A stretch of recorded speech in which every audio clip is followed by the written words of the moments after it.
Listen to the Voice of Survival podcast every other Friday, right here on the Journey into Comics Network. JourneyIntoComics.com. The following is a Journey into Comics Network production. We're gonna fuck the sodomites in the... Warning, podcastrophe imminent.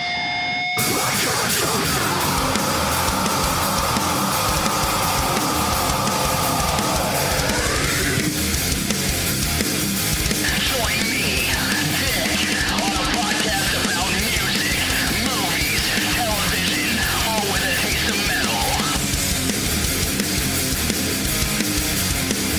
This is Podcastrophe. Hi guys, it's me again. Dick here. Finally, making his triumphant return from sickness, my esteemed co-host. I'm vegan. My vegetable-only diet brought me back from my sickness. And the fact that I bought all of Bitcoin. All of it. All of it. Oh. I'm done with that. Yeah, that was enough. Welcome, everybody, to Podcastrophe episode 23. Also broadcasted live January 21st, 24th, 2018. Nice try. I tried. I failed. That's how things go sometimes. That's life, man. That is life. How you doing today, Tyler? I'm doing a lot better. I'm still feeling a little bit of an aftermath from the sickness. Mm-hmm. But man, last week I was struggling. It was full on sinus infection everywhere, ear infection. I couldn't breathe.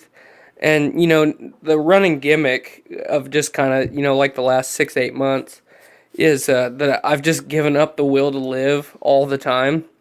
And here lately, especially, you and a lot of our coworkers and our good inner circle of friends have started to count my cries for help every day. Yeah. And last week, the week before, I had a record high for cries for help. And then, it's kind of weird. The next couple days after that, I had like a record low for cries for help, and I was actually fighting for life. Because, I've kind of got this thing where I'm like an old Viking warlord. I'm just searching for something strong enough to take me out of this world that's obviously not myself. And I wasn't going to let that sickness do it. Because I was hurting. So... Yeah, I remember. I actually mentioned last week on the episode with Yesterday's Chips, Dave and Tyler. Shout out to Yesterday's Chips, Dave and Tyler. What's up, Dave and Tyler? Thank you guys again for joining me last week. But I mentioned to them, I was like, yeah, Tyler had like 11 cries for help, and that's like an all-time high. It's crazy. Yeah. And then you had like 2 the next day. Mm-hmm. That was also crazy. I'm like, damn. Highs and lows, man.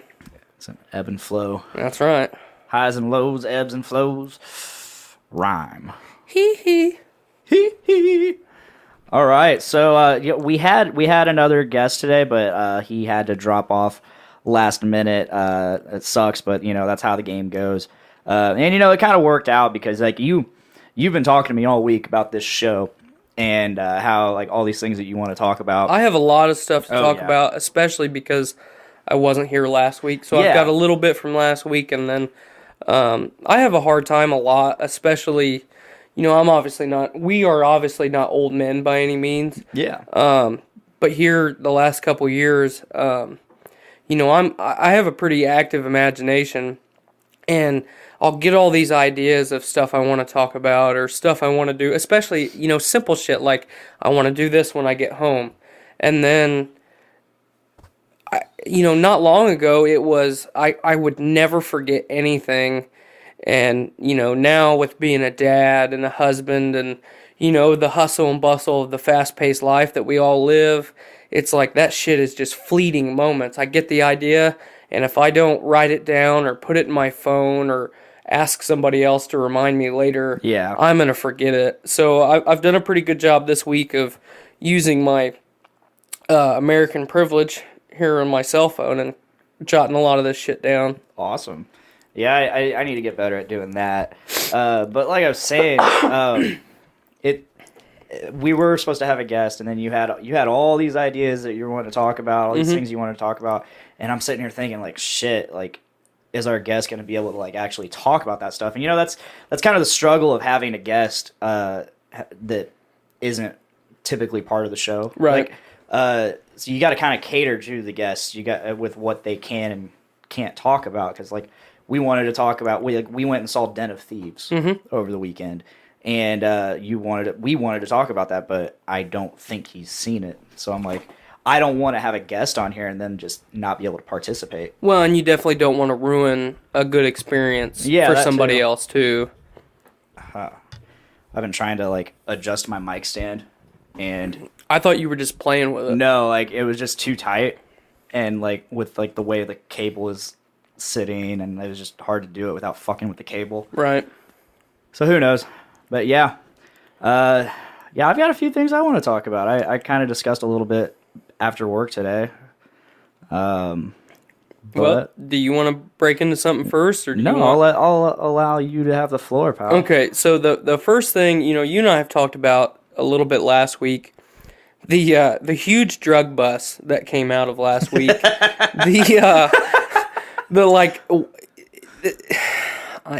it's just kind of hard to even fathom the 1 ton. So that's 2,000 pounds. Yes, 2,000 pounds of cocaine. Cocaine Found inside of pineapples. This was a bust made in Europe. I don't remember the actual country where they busted the load of pineapples, but this is 2,000 pounds of cocaine. That is a shit ton of cocaine. Yes. And what's even weirder is one of our coworkers, Eddie. He's like, yeah, man, that's how the cartels have always done it. Like, like he knows. And he was pretty confident. It's like, I've spent a lot of time in California and the southern U.S., like the American Southwest. A lot of states that border Mexico. And, I don't necessarily want to say the privilege, but I've seen a lot of interaction shit with the cartel. And, when you live in Southern California, you're pretty well aware of the cartel's doings around you, and not to be a part, or not to get involved. But he's like, yeah, man, they put it in the pineapples or the fruit, so if the drug dog comes up to it and hits on it, then if they can't find it right away, then they just think that the dog is hitting on whatever the food source is, and that's really, really freaking clever, and it just compounds into all this other stuff because, heritage aside, a lot of people right now will say, well, we're in the Middle East to stop terrorism, and then comes the big talks about, well, we're there to secure the oil, and all of that is not incorrect, but the biggest reason we're in the Middle East right now, primarily in Afghanistan, is to secure the opium trade. Yeah. Afghanistan is the #1 opium producing country in the world. They produce more opium, so they grow more poppies than like 90% of the rest of the earth combined. That is a shit ton of opium producing plants. Yes. That then, that opium turns into heroin and is spread all over the world. But who buys more drugs than anyone else in the world? Well, the U.S. and Europe. So that's big farm. That's not just the pharmaceutical companies, but the war on drugs that we created and that we continue to fund, and so I just thought it was nuts, though. Number one, that it's a miracle that whatever agency or whatever organization caught this 2,000 pounds of cocaine. 2,000 pounds of cocaine. But think of Brandon talked about a huge heroin bust here in the U.S. today, and it was like $10 million worth of heroin. Yeah, inside a car, right? Inside a car, yep. So think about how much the street value of 1 ton of cocaine. I know. I was, I can't remember. I feel like, so this last Friday, I recorded episode 22, but I don't remember a lot of it because I'd been drinking. Right. And we played Cards Against Humanity. So not a lot, it wasn't very topical. It was more just like, hey, we're playing Cards Against Humanity. Right. But I can't remember if I brought this subject up or not. So if I'm repeating myself, sorry. But like, when I saw that article, I had 2 thoughts. One, somebody's fucking pissed. Yeah, no Somebody shit. out there is fucking pissed because 2 tons of their cocaine is just Was it gone. was it 2 tons or 1 Or ton? no, sorry, 1 ton, 2,000 pounds. Numbers mixed up Gotcha. again. I'm number dyslexic. And 2, I'm gonna as soon as I get off work, I'm gonna go to Walmart or Payless and just buy all the bunch of fucking pineapples. I'm buying them all. We had just got paid that day, so I'm That's like, right. I have money. I'm buying all the. I'll make it back. Well, so you made the comment that somebody is pissed. Absolutely, somebody is fucking yeah. mad. And there's probably at least 32 people dead. The weird, the fucking terrifying thing about the cartels, you know, all the shit that they do is terrifying. But you know, they kidnap people. They put them in 55-gallon drums and then fill the drum with like hydrochloric acid or caustic, which is sodium hydroxide, which is incredibly detrimental to your skin and your body. If you get caustic in your eye, it instantly blinds you. When you get caustic on your skin, the feeling is very slimy because what's actually happening Dissolving your skin. it's not just dissolving your skin, it's taking the fat that's ingrained in your skin and your body and turning it into soap. So if you remember back to the if you remember back to the scene in the Fight Club, the stuff that he dumps on Edward Norton's hand is caustic. Yeah. So he's turning Edward Norton's hand, a portion of his hand, into soap. So that's fucking nuts, man. Don't fuck with cartels. No, I had no intention of it. Yeah, it's so much cocaine. So much cocaine. But it's just nuts that they caught it. Yeah. You know, because if you think about it, they caught 1 ton of cocaine in this shipment of pineapples or fruit or whatever it was. Think about how many other shipments of pineapples or whatever media that they're using to traffic this cocaine. Think about how many of those went uncaught. Yeah. You know, that's nuts. That's so much cocaine. Fucking cocaine and pineapples, man. I still want to try to go out and buy some. You walk into Walmart, y'all got any of them cocaine pineapples? The way I look at it, I'll just be. Everybody's like, "Hey, you doing a Powerball this week? Doing Powerball?" No, I'm actually gonna go to Walmart and buy a pineapple. It's like a new lottery. It's a Right. new lottery. No shit. You go buy a pineapple. Maybe you're a winner. Most likely you're not gonna be. But if you are a winner, well, then you have another choice. Do you turn it in? Do you use it? Call up a couple hookers and Do you fucking take a few bumps? So you've got the blow, you just need the hookers. Yeah. You take a few bumps, or you try to sell it yourself. I think if I secured a large amount of any super illegal drug, you know, all drugs Yeah. are super illegal, but if I secured a Hard drugs. hard drugs, thank you. If I secured a large amount of hard drugs, I would definitely secure a middleman, especially because, you know, I don't want the DEA kicking down my front door like, you bought that shipment of pineapples and we taking you away. It's like, no, man, I just bought a pineapple. I know the dude down the street, he bought them all. You know, like, I bought those fucking things at the farmer's market. Farmer's market with pineapples. Oh my god. Excuse me. Oh shit. So is that all for the pineapple discussion? Yeah, I thought that would be Oh my a God. kind of a good comical thing to, Yeah, to that's- start the night off That's a with. good start. I have something real quick. Lay it on us. Earlier this afternoon, today, whenever Brews with Dudes host Nick Maxon, Okay. he shared a video, and I don't know if I really wanted to get into a big discussion on the subject, but I thought it was a really interesting video. Okay. it's the subject is net neutrality. All right. And a lot of people are really confused about the subject of net neutrality. And so this video kind of, in a sense, what they did was they experimented with a Burger King. Okay. To kind of try to make people see it in a different light. Or not a different light, but like in terms they can understand. So, yeah, we're going to go ahead and watch that. Okay.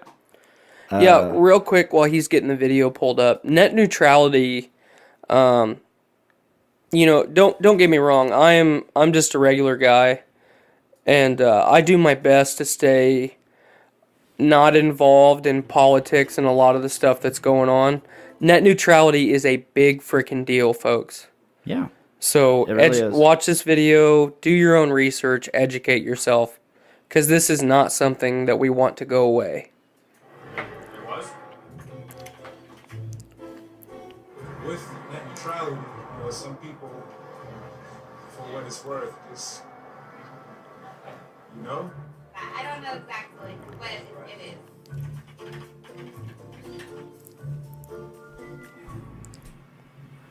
Got a number one. Hey, how you doing? Number 98, what's going on with it? Number 98. You got the Whopper? Yeah. So you got the slow access Whopper pass? Wait. It's on the menu right there. The fast, medium, and slow. Slow MBPS, fast MBPS, or hyper fast MBPS. MBPS, of course, standing for making burgers per second. So if we want a Whopper now, we have to pay $26. Well, that's how you get it fast. That's the highest priority. This is like a lane It's system? gonna be like 15, fast lane, slow lane. So like maybe like 15, 20 minutes. What are you talking about? The corporation believes that they can sell That lady was fucking pissed. chicken sandwiches and chicken fries, and now they're slowing down the access to the Whopper. Were you given an option of chicken sandwich or I don't want a chicken sandwich. I really want a Whopper. Do you have any Whoppers ready that are? Yeah. The sandwich is ready. I'm just not allowed to actually give it to you. What? You can't give me the sandwich? It's ready, but you can't give it to me? Whopper neutrality was repealed. They voted on it. Whopper what? Fortunately, I had no other choice. Oh, my God, this is the worst thing I've ever heard of. See, like, you got the fast, and now he's getting his. Are you kidding me? You paid $26 for a Whopper? Yeah, he ordered it. Now he's a higher priority, so. Guys, I want a burger, man. If you'd like, This is a bad dream right now. I just want a burger, brother. A burger. Booger. I want a booger. Here's what I'll do. You have the bag, and I can put it in the bag in 42 seconds. Hold on. 10 seconds. You don't make the rules. You just enforce these ridiculous rules? Fortunately, we have to. Guys, come on. I felt like I was being taken advantage of in a sense. Just as a customer coming in to get their food, it felt like a power move. They already changed the policies overnight or whatever. I didn't think that ordering a Whopper would really open my eyes up to net neutrality. The Whopper actually told me about net neutrality. It's stupid, but true.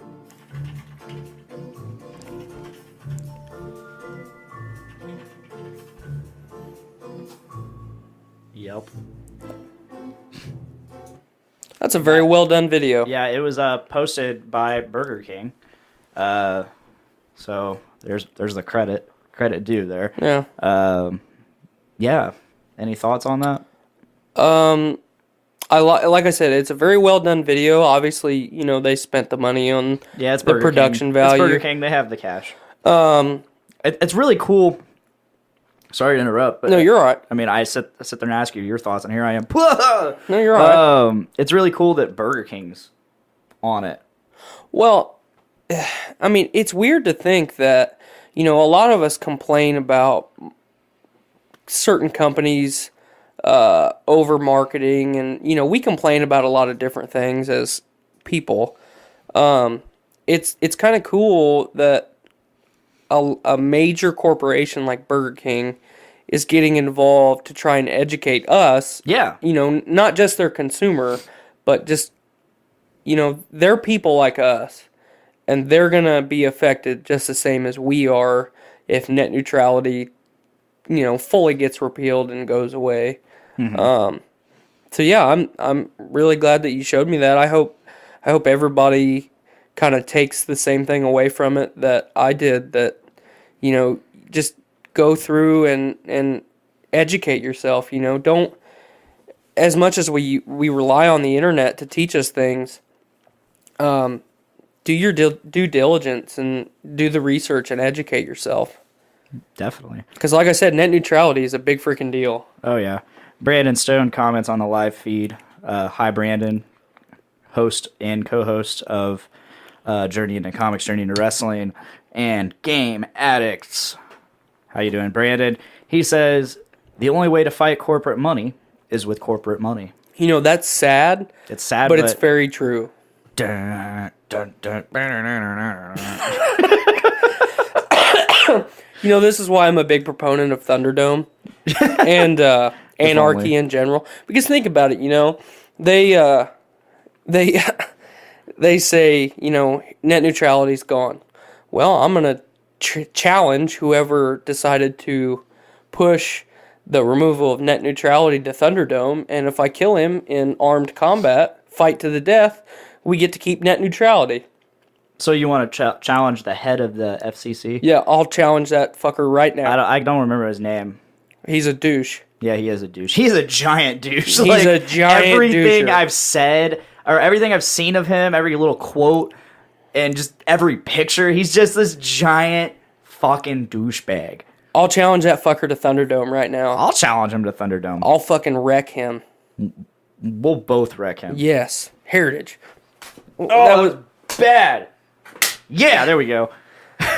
I'm normally not bad at high fives. I'm really bad with my left hand. Ah, that's fair. That's fair. All right, next subject, go. All right, Let's do this. We're just gonna rattle them off. All right. Well, the quick one that I have off the top of my head before I pull my list back up, I kind of got this idea a little bit. There's an actor that you and I both really appreciate. Yes. And we've talked about quite a bit, even on the podcast. But in your opinion, what are your two most underappreciated actors in Hollywood? And I'm not talking like the Baldwin brothers doing their 75th B movie. And don't get me wrong, I'm not taking anything away from the Baldwin brothers' acting talents, because they are a talented group of guys. But what are your two most underappreciated actors in Hollywood? Oh, that's a really good question. I've never really thought of that. I'm always, when I think underrated, I always think of musicians, because I'm a music guy. So like underrated musicians, I would say Mark Tremonti. Okay. You know who that is? No. He started as guitarist for Creed. Okay. Alter Bridge, and now he has his own his solo act, which is Tremonti. Okay. Super underrated guitarist. All right, I know who you're talking about. Yeah, now. I love Mark Tremonti. Incredible guitarist.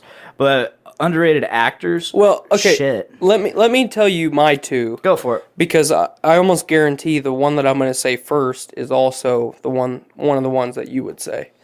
Carl Urban. Okay. He wouldn't be on my list, but yeah, I agree. Well, think about it. All the movies that Carl Urban has done, what movie has he been cast as the major A-list lead, the hero or the savior or whatever, what have you, other than Pathfinder, what movie, or Doom, what movie has he really been cast as the main character? The main guy. The guy. He really hasn't. And that's the point, or part of the reason I wanted to bring this up, because Carl Urban, in my opinion, is one of the best supporting actors in Hollywood. He's amazingly talented. He has the ability, to do his own thing and to take charge and kind of steal the show. Yeah. But he's never really needed to, because he's done such a good job as a supporting actor. I'm just waiting for Jacob Wells to pop up in here, because he seems to always pop up when we're talking about movies. He was complaining about this. Movie cast! Yeah, he's like, he says, hey, let's, you should change the name of your podcast to Movie Talk. That's what he said, Movie Talk. He's such a little douche. I'm like, shut the fuck up. You're 20, how old is he? 19. He's 19 years old. You're not even a real fucking person. You're not a real person. He could be 40 and he's not a real person. Yeah, that's fair. If he never changes his ways. But, you know, a little bit more on Carl Urban, you know, he's done a lot of interesting projects. You look at just, and I'm not saying that these movies or these projects that he was involved in were very good. Yeah. But you look at Doom, you know, the video game movie thing has kind of been shit on since it started. You know, nobody has done a really good job with a video game movie. But I thought he played a good character in Doom. And then you go to Pathfinder. That movie was terrible. But the premise, the idea behind the movie, that movie could have been really, really good. Now, was that based off like a comic or a book or anything like that? I'm not sure if it was based on anything. I think maybe it was an original idea. Yeah. But, you know, it's kind of based on actual history. You know, of course. We've proven that Scandinavians were the first explorers, we should say, to venture onto our continent that we live on. Yes. But I when that movie was first trailered or marketed, I thought that, you know, this is a really cool concept, and, you know, it's got fucking Carl Urban in it. Yeah. And this is going to be really good, and then, you know, you watch it and it's total shit.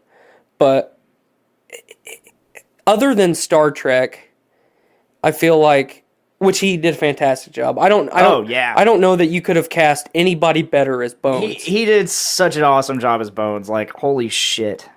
But other than that, you know, what movie franchise or just movie in general has he really been in that had a super high production value? I don't know of any. Yeah, there's he not did. many. He did a Western in the early 2000s, Comanche Moon, which is a prequel to the Lonesome Dove series, the miniseries.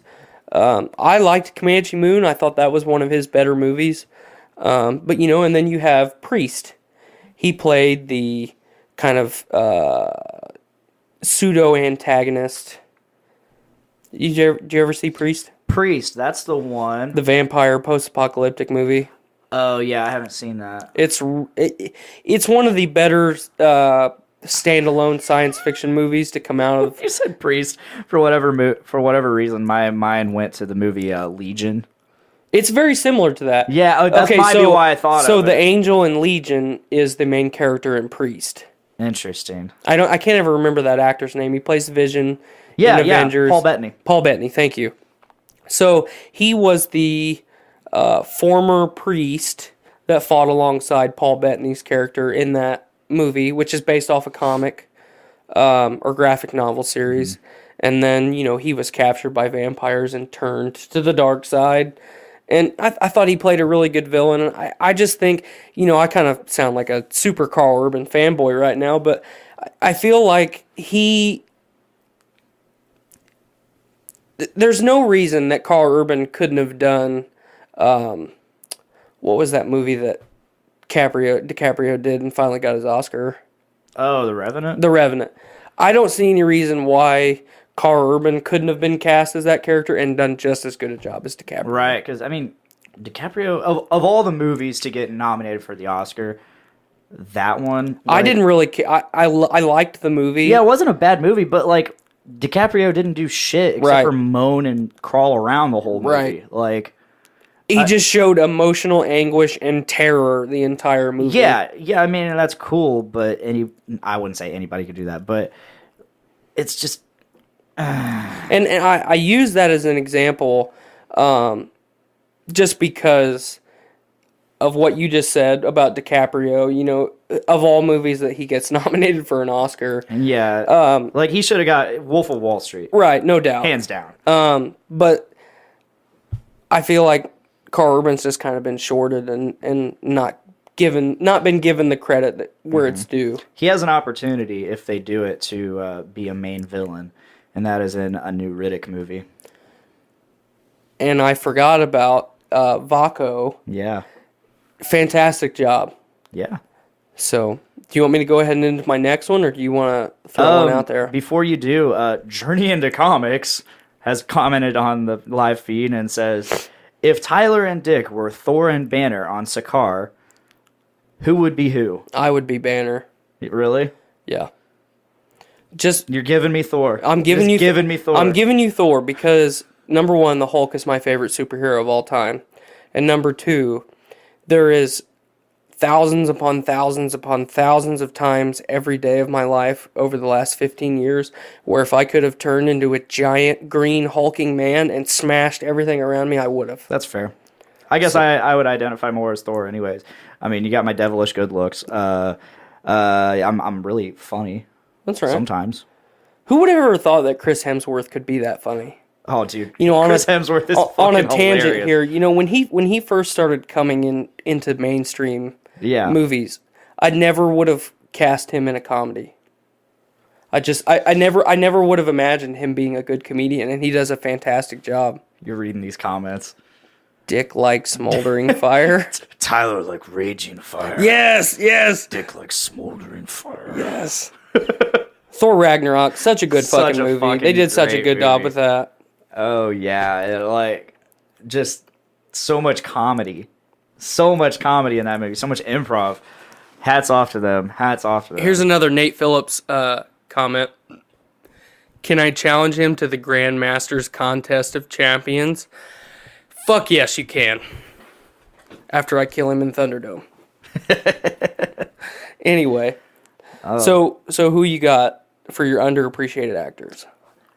Oh, man. I had it. I would say Ezra Miller. I like him a lot. Okay. Because I've seen him in a few movies. Such as? Well, the first movie I saw him in was Perks of Being a Wallflower. Mm-hmm. I like all sorts That of was movies. kind of an indie hit, wasn't it? It is. It had Emma Watson. Okay. And it's all based off of, there's a lot of, David Bowie songs and, older... Okay. older, indie... I think I've seen it. I radio just hits can't and really shit. remember it. It's a really good movie, and Ezra Miller plays this gay character, fits the role. I mean, he can play that role spot on. I don't know if he is gay or not, but Not that it matters. Yeah, it doesn't matter at all. But he played that role really well. He was great as Barry Allen. Mm-hmm. Albeit it was a different Barry Allen than what I'm used to with Grant Gustin, and I liked it, but it was different. It was not my favorite, but it was. He played what he needed to play. From what little bit I have seen from Justice League, and then we get a couple snippets in Suicide Squad, when we're getting introduced to Captain Boomerang. I agreed with you. We've talked about this a little bit. If I were going to cast somebody as Flash, it definitely wouldn't be him. I was very. When I saw it, I was like, okay, I can see this happening. See, and I was the complete opposite. I was like, And then once I saw the movie, I was like, that was a bit different than I expected. Personally, I'm a bigger fan of Marvel comics than I am DC. So, unfortunately, I've kind of not given DC, the Warner Brothers movies, their due regard. Mm-hmm. I waited a long time to see Wonder Woman. I think the only two movies that I saw in theaters so far have been BVS and Suicide Squad. Okay. So I've seen snippets from Justice League. It's definitely going to be one that I, just buy on Blu-ray when it comes out and then watch it at home when I have time. I believe it's worth a purchase, honestly. Well, and from the snippets that I've seen and from the people that I've talked to, you and Brando, and my uncle saw it, the first week that it came out, and he didn't give it super high reviews, but he hasn't any of them, and I've said this many times on all the podcasts that I've been on, as long as I'm entertained, as long as I can justify spending the $10 or whatever it is for a movie ticket, why would I complain about it? So I look forward to seeing the full movie when I do, and from what I have seen, I think they did a really good job with the cast of Justice League. I've said it many times now. I feel like they nailed Ben Affleck as Batman. I really like Batfleck, and I also really like Henry Cavill as Superman. And Batman and Superman are my two least favorite superheroes. So if they did a good enough job casting to make me interested in the characters again, why would I not watch it? You know? So It was really funny going through like my Facebook memories like a couple months ago, and on there it finally came to the day where Ben Affleck was announced as Batman, and and of course like me being me and me being part of the many, everybody just flipped their shit and they're like, "Are you kidding me? Did you not see Daredevil? Like he's gonna fucking suck." well, what? Not just Daredevil. Look at Gigli. Yeah, you but- know, well, arguably in the one of realm the worst movies of all time. Yes. In regards to just superheroes, though, like Daredevil, like, ugh. But then they released the first image of him as Batman, and I was like, I'm interested. But it's funny how your opinion shifts, and like I was basing everything off of Daredevil, Right. and I actually liked I actually have always liked Ben Affleck, but Daredevil's terrible. I haven't seen Gigli because I don't want to see. Oh, Gigli. good God, it's bad. As for my other underrated actor, I'm pretty torn because I'm looking at my pop vinyl army in front of me, and I got two choices. I got either T.J. Miller, Okay. who is just hysterically funny, off the cuff, almost 90% of the time. Mm-hmm. Like he's just hysterically funny, like fucking hilarious. I love the guy. And then you got Nick Offerman. Okay. Not in enough stuff, which is okay. Quality over quantity, you know? Right. I don't want to get burnt out on Nick Offerman or TJ Miller. So I'm okay with them kind of being under the radar, not mega stars. I feel you. But Nick Offerman, he has this ability to play this like really stoic, like hard ass. And he does it very well. But he's such a goofball. Right. He like when he flips the switch, he becomes a total goofball, and you just if you've never seen Parks and Recreation, I highly recommend it because he plays the character Ron Swanson. And, I would say watch Parks and Rec just for Ron Swanson. Oh, definitely. You know, not to mention you've got Chris Pratt thrown in there too. So fucking watch Parks and the Rec. whole cast is great. I mean, you cycle through your favorite characters very, very often because like you think, oh, this character's annoying, but oh well, this guy's hilarious, and then you actually start to like the characters you hate, and then suddenly you can't decide. Who do you love more? Do you love fucking Andy Dwyer or fucking Aziz Ansari? Right. Or Gary, who changes his name like 5 times in the show. Amy Poehler's really good. Oh, too. Amy Poehler's always awesome. She's hilarious. She's just so ridiculous with her acting. Well, that, and like I can't favorite her really. She's so calm about it. Yeah, because it just seems so natural. That's right. It fits her face. Mm-hmm. her psychotic nature just fits her face. Mm-hmm. I feel you there. Yeah. So my other actor is Sam Worthington. Holy shit! I was thinking about him while we were discussing Carl Urban. So Sam Worthington, I love you too, Dave Linder. has done a few movies. Brandon and I were talking about this the other day. Like, what the hell happened to Sam Worthington? You know, he did Avatar. That was his first big break in Hollywood. You know, the highest grossing film of all time. Yeah. Worldwide. Many times over. Uh-huh. And then he did Clash of the Titans, Wrath of the Titans, and then just fucking disappeared. He did Terminator Salvation. That's true. I forgot about that. He also did. Oh, and see, and that's he did sad. on Man on a Ledge, and that movie was. I liked it. I haven't seen it. Terminator Salvation is one of my favorites in the series. Honestly, yeah, I loved that movie. Well, I saw it twice in theaters. I really loved his character. Yeah. The prototype Terminator. That was really fucking cool. Dude, yeah, I loved everything about. And you know, my friend Justin, he just shits all over Sam Worthington. Really? He used to, and he'd be like, he'd try to be like, yeah, I'm Sam Worthington. I'm a total badass. Check it out. I'm gonna do this running jump thing, and he would just but that was just who Justin is. Right. He is one of those people that if he doesn't like something, he will shit all over it. Whether it's justified or not. Yeah, and I remember tangent a little bit. I remember when Five Finger Death Punch came out with their CD, Wrong Side of Heaven, Righteous Side of Hell. Right. And I was just sitting in the living room with my good old friend Scott, jamming it out, like listening to it for like the first time, or I think it was the first time I listened to it with Scott. I had already listened to it. But, Great album, by the way. Oh yeah, I love that album. It's one of the last good ones by them. But so we're just sitting there listening to it, and here comes Justin. He's hanging out for a little bit, and he's just listening. And after Ivan Moody, the singer, like finished singing a line, Justin goes, "Dad."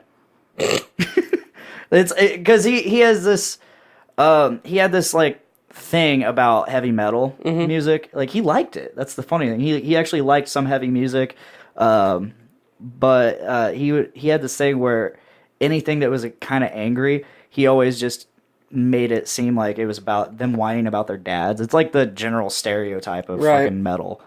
And I'm like, you are such a cunt. If you watch this, Justin, I hated you for that shit. Sorry about you. But anyway, back to Sam Worthington. I love Sam Worthington. I know there was a movie that came out, I want to say 2016. It was, I hate to use the chick flick term, but it wasn't a movie that I would have went and seen in theaters or even, purchased to see in my home, just from what I saw in the trailer.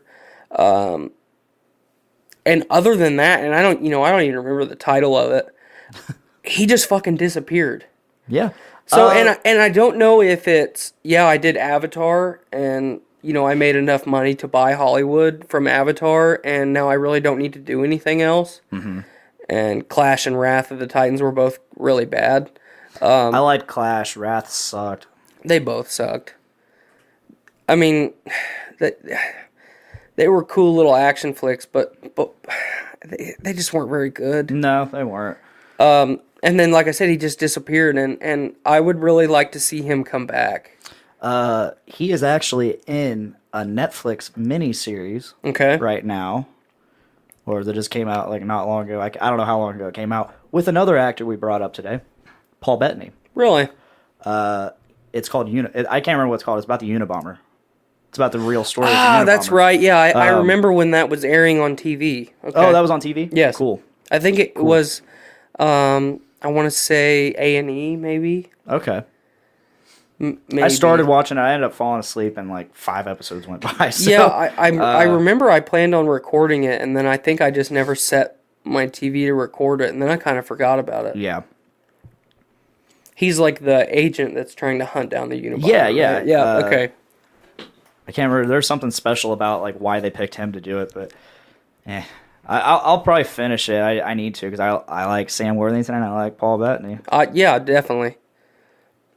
So, you know where the first time I saw Paul Bettany? Where's that? A Knight's Tale. See, and that's we can talk about Paul Bettany for a minute. He has done so many different types of characters. Yeah. And he does a great job every time. You look at A Knight's Tale, one of my favorite movies of all time, one of Heath Ledger's best movies I think he ever did. You look at A Knight's Tale and they nailed that fucking cast. Every member of that cast is constantly giving something and filling their role, and they do it 100%, and they all feed off of each other. And then, you get introduced to Paul Bettany's character not very far into the movie, and then he makes the rest of the fucking movie. Oh, yeah. You get all the emotional stuff from Heath Ledger and his character and his family, or his character's family, and, him rising above his station. And then you've just got Paul Bettany right there the whole time, nailing it home. Yeah. And the other two characters who went on, one of them, the bigger guy, I can never remember his name. He went on to do the show Still Standing. I really liked that show. And then he was Robert Baratheon in Game of Thrones. That's right. Like, shit, I didn't even recognize him until someone pointed it out. I'm like, what? And this is like a couple years after I had already watched it. Right. I was like, holy shit, that is him. Yeah. That blew my mind. And then the other guy was Walsh in Firefly and Serenity. Yes, but do you know what else he was? He was have you seen Rogue One? Yeah. He was the robot. Oh, that's right. He was the fucking K2SO. Yeah, K2SO. He was that guy, and I was watching the making of it, and I was like, "Holy shit!" And he did a really. Don't you like it how we have so many actors that we like and we can't ever remember their fucking names? Yes, but we can remember their characters at least. Like back to the Sam Worthington thing. I think for like a solid 6 months, I called him Sam Washington because I couldn't fucking ever remember his name. Samuel Jackson. Samuel L. Samuel Jackson. Samuel He's L. not Samuel L. He's Samuel Jackson. I will forever call him Samuel L. And I say it like that every time. Samuel L. Samuel Jackson. There you go. English. Do you speak it? Moving on. I actually had a subject. I had some fun Facebook happenings happen today. All right, lay it on us. I already told you about it. I'm going to go ahead and get this prepared in my little live feed here. But basically, I had a friend post a status, and she said, I found it. She says, I still can't watch anything with Robin Williams without crying. So then the fun started. Very first comment. I'm going to go ahead and pop this up on the screen. Sorry if names get shown and they don't want their name shown. My bad. Probably won't. I just don't have the ability to censor shit out since I don't have a full fucking production crew. But here we go. Gonna go ahead and do this. Okay, so the very first comment from Mr. Jimmy Mcclary.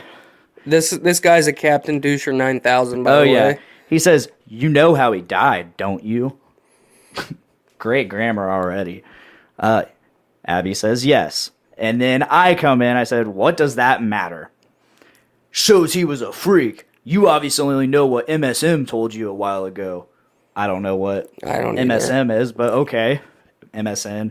Whatever. I go, that's cool. I love people who judge people they don't know based off the little piece of the picture they can see from outside the window they're looking through. Jimmy responds, and I love how people put other people up on a pedestal they've never met because they seen them in a movie. The sick fuck died jacking off as he had a belt tied around his neck.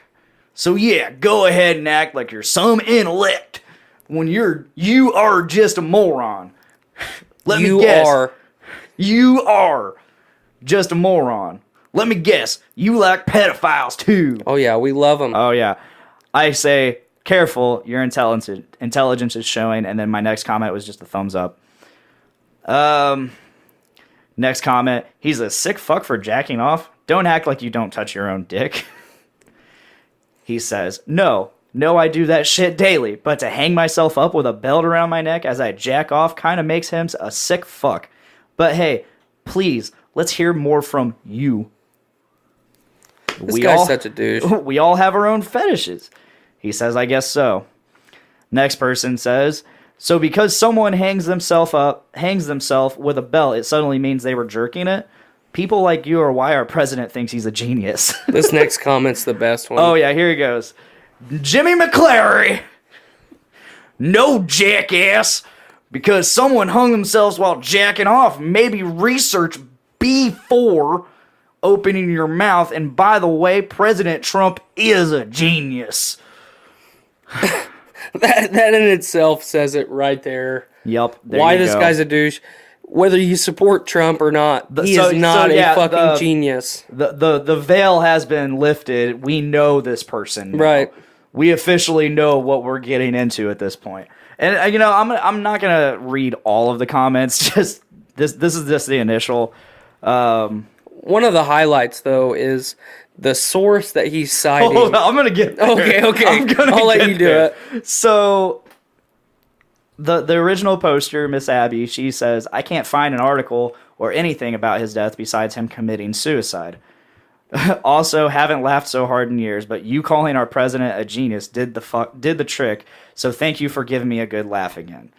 The next comment is Mr. Jimmy Mcclary. He posts a link. Where does that link lead? IGN.com. This is his news source. IGN is the mecca of credible news sources. Let's look at this. It's on a message board. It's not even an actual news article on IGN. Message board. The subject is Robin Williams died doing a David Carradine, it seems. First post. The first post on the thing says, according to some sources, Robin was wanking it when he bought the farm. He is now studying kung fu with some guy in the afterlife. And it's like, literally, like, this Jimmy Mcclary. I like how you announce his name. Jimmy Mcclary decides that this is a refutable source of news. Like, this is a refutable news source that he can, like, base all of his fucking knowledge off of. I'm glad that you brought this up when you did, because this is going to bring me into my next topic. This is why we need a giant meteor to smack the fucking earth and extinguish all human life. This right here. This guy is setting out to ruin somebody's day for absolutely no reason. Yeah. And his justification is that he's a fucking idiot. Yes. I'm going to get more into Mr. Jimmy Mcclary here in a bit, but let's continue reading. Okay. So there's a really long comment. I'm not really going to... Okay, I'll go ahead. And Jimmy Mcclary, she tags this person. The research I did stems all the way back to the 2nd grade, and it's called learning to read. The next step you'll need to get through this dilemma is learning that what refutable is and how to identify an actual news source, aka not a message board type Tumblr. Actually, let's back up. Did you know they teach classes on how to use internet? If you message me, I can totally help you sign up for one. And then most of that link is people disputing the original poster on not having any evidence. And it was IGN, so like, what are you doing?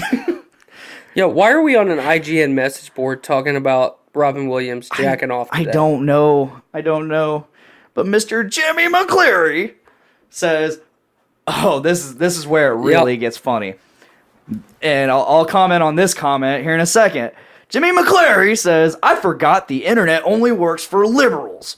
When they want to find something, when they want to find something, there's supposed to be a period there. Yeah. And then he says GTFOH, which I'm assuming... Get the fuck out of here. Get the fuck out of here. He goes on to say, you go ahead and jack off to what Robin did. Normal people think that's sick, and we see that you think it's okay, so we now know where your morals lay, or lack of morals. What a douche. He goes on. He ends up going on, and like, nobody has said anything about their political leanings. Nothing on the political leanings and their political views. But he immediately throws out the L word, the liberals. We are apparently all liberals now. So, next comment. Like, I'll hear you out if you find an actual article or something, but I use IGN for game walkthroughs, so I'm not going to trust much real-world info from there. LMAO. LMAO. The Mayo. Mayo. Oh, so normal is conservative, ignorant, and uneducated? Well, since you like articles so much and want to discuss the sickness of people by their supporting morals, let's check out that president you obviously voted for and think is a genius. She ends up going to post like several articles on sexual allegations against Trump. Just Trump himself. Mr. Jimmy Mcclary says, El Mayo. You liberals tried to buy those women's stories already been debunked. Funny you only heard from these women at certain times, then they just disappear. Keep reaching. I go on to say this is gold. I can't wait to put this on blast on my show tonight, Podcastrophe, live at 6 p.m. Nice tag there. Oh, hell yeah. You shouldn't always believe what you see online. I'm not trying to be rude or argue. I'm just pointing out that a lot of articles can be fake. Same with news. Fake news. Lisa says, well, anyway, Jimmy, have fun eating your Tide Pods. Jimmy Mcclary, that's you liberals thing. I'm good. I'll clean the brown stains in the washing machine. What? And here I come. Get in there nice I come and back deep in. like and scrub, boy. I had already, my last real comment on the thing was, like your intelligence is showing. Thumbs up, or whatever I said, and that was gonna be my last comment. And I thought this was over because that comment happened yesterday. This all happened today. So like yesterday, after I made my last comment, I messaged the original poster. I'm like, hey, I'm sorry, I don't want to talk shit in your thing, so that's gonna be my last post. I wasn't expecting all this to happen, so of course I had to jump back in. I say, you keep throwing that word liberal around. I'm a conservative that works for his livelihood, and I still think you're an inbred moron. Me being a conservative, I lean more in the middle. I have conservative views, I have liberal views. It just depends on the subject. And I don't believe in government, so... He's anarchy. So, Miss Lisa goes on to post, like, a giant book. That's a huge fucking comment. Yeah, and, like, she just rips him to shreds. And Jimmy Mcclary! Jimmy Mcclary doesn't even respond to it yet. He says, well, Dick, he actually got the correct, he still got that correct, so I'm happy he did that. That's a point on him. Good job, Jimmy Mcclary. Gold star for you, Jimmy. Well, Dick, you're a little bitch, so I guess we're even. God damn.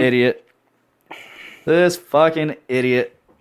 I say, clever insult, thumbs up. Again, your ability to show intellect is astounding. He ends up, before he responds to me again, he responds to the giant book and says, El Mayo, Lisa, you're tearing me apart! No. You actually think that you posted something intellectual is laughable. There was no suicide note, but you keep believing the mainstream media telling you Hillary was gonna win. Oh wait, I skipped a line. You still believe the mainstream media, that the same media that had your panties wet when they kept telling you Hillary was gonna win. El Mayo, how did all that go? But again, you go ahead and listen to Snopes and the likes. All believe the truth. And that's when it dawned upon me. And what dawned upon me is what I commented next. But before I commented, he managed to sneak one in. He says, yeah, I know, Dick, your insult of me was much more intellectual. GTFOH. I've never seen anybody actually throw the H on the end. I haven't either. So there's another point on you. You're boggling my mind with that. So the realization I made, and I commented, you listen to Alex Jones, don't you? Because now he's all about not believing the mainstream media. I'm like, oh, shit. Oh, he's staying woke. Yeah, he's staying woke. Miss Lisa comes back. Jimmy Mcclary. Oh, I'm sorry. Which of us has worked for a media news outlet and which of us hasn't? It is laughable to me you think you know what the word intellect means. I almost feel upon giving you a vocabulary list for you to look up and report back. Here's your first word, contradiction. Let me use an example. Dear blank, I read online false information, and to support my false information, I told other people the information they read online was false information.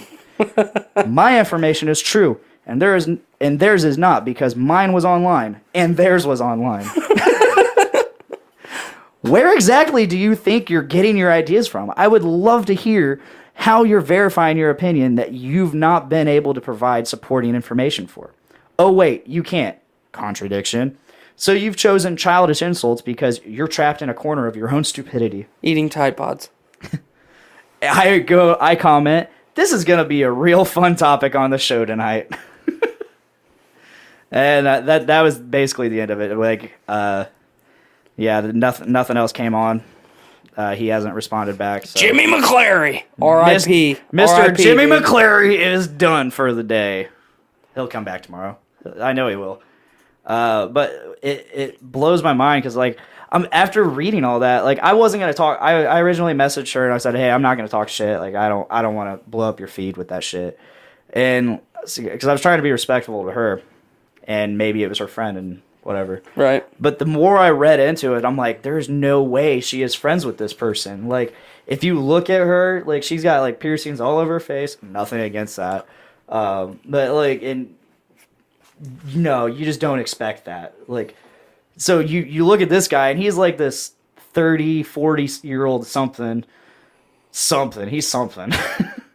Are we going to assume that this guy's heritage is strong? Oh, yeah. Not the good kind either. Not the good kind of heritage. But you know... We don't support bigotry here on Podcastrophe. No. My theory is this guy saw this girl and it was like, hey, this girl's pretty attractive. I'm going to add her and just creep all over her fucking profile. I'm going to jack off with a belt around my neck. Yeah, and like... So I'm just sitting here like, why is she friends with this person? I think the truth just came out to her because I'm guessing he's never responded or he's never commented on anything like this before. Thank God I stepped in because it's just really sad. It just goes to show how many people take time out of their day to be a fucking internet troll. Oh, yeah. Because none of that was warranted. That guy could have got up, started his day, ended his day, and not taken place in any of that. Not had to do with any of that. Brandon, before I even said it, says, I bet he listens to Alex Jones. That's awesome. Oh, hell yeah. Yeah, but it's just fucking pathetic, man, because we as a society now, we're almost promoting to conduct ourselves that way. Yeah. Where, you know, our opinion is fact. And, you know, we need to...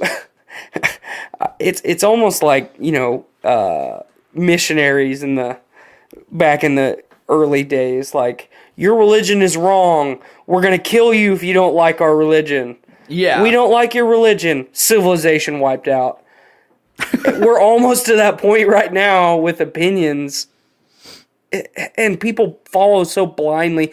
You know, some of what old Jimmy Mcclary was actually saying was actually correct, you know. Or I'm sorry, Jimmy, no credit towards Jimmy. He didn't say it. Whoever said, don't believe what you read on the internet. You know, like I said earlier with the net neutrality thing, do your own research, formulate your own opinions, and be your own person. Don't fucking watch Alex Jones and then think that you're a mastermind of political science. Do your own fucking research. Yeah, definitely. Oh man, there was some guy at work. I haven't seen this Jeep truck thing in a long time, but he had a giant fucking InfoWars sticker on his back on the back of his truck. Brandon will know who I'm talking about. Yeah, that guy's nuts. That guy is absolutely nuts, and I would hear him like fucking spewing his fucking Trump shit, like walking up down the aisleway up to work. Jesus Christ, at work? Yeah. Yeah.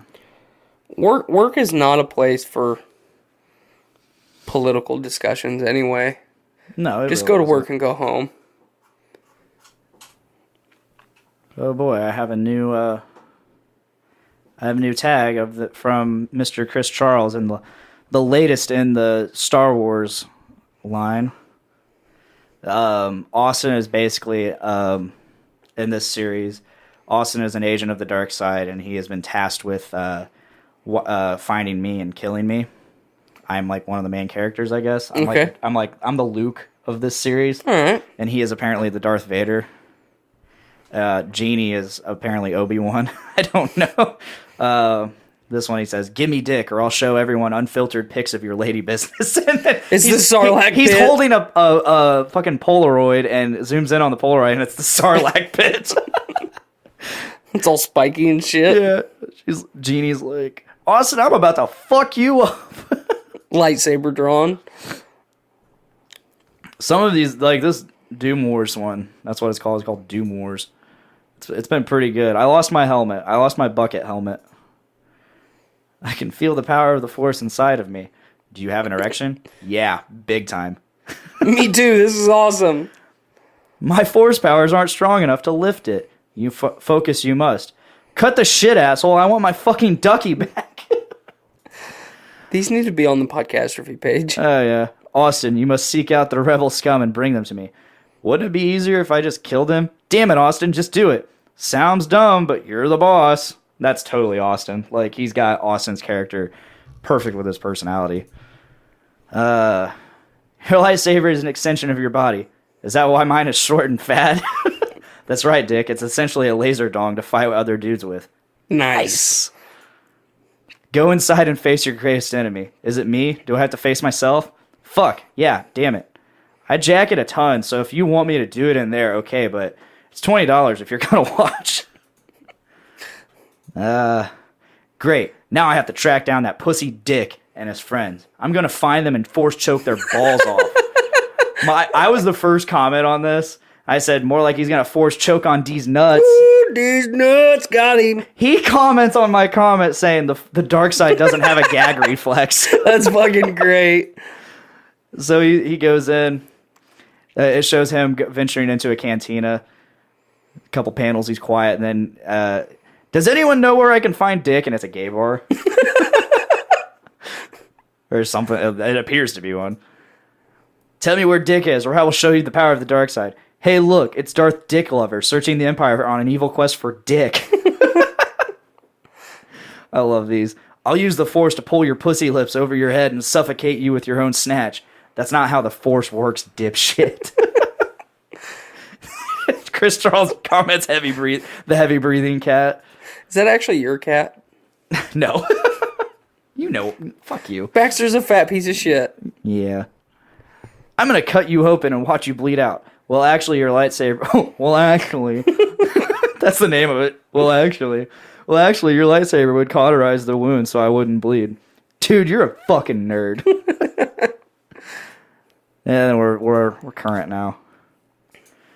Yeah, I've been loving those comics ever since he started making them. Good times. Ugh. Sorry, I'm going over my fucking Facebook notifications.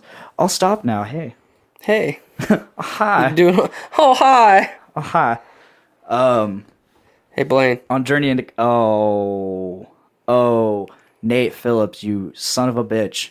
Facebook Live. You son of a bitch. Good job, Podfather. You did it. Anyway, so Nate and Brando, I don't know if you're this far along, on Journey into Comics, episode 175 from earlier this week. You said that like a douche. They mentioned, or Brando mentioned, the idea that Matt and I came up with, which was... Two dicks, no chicks? No. Well, originally it was my idea, and then Matt expanded upon it.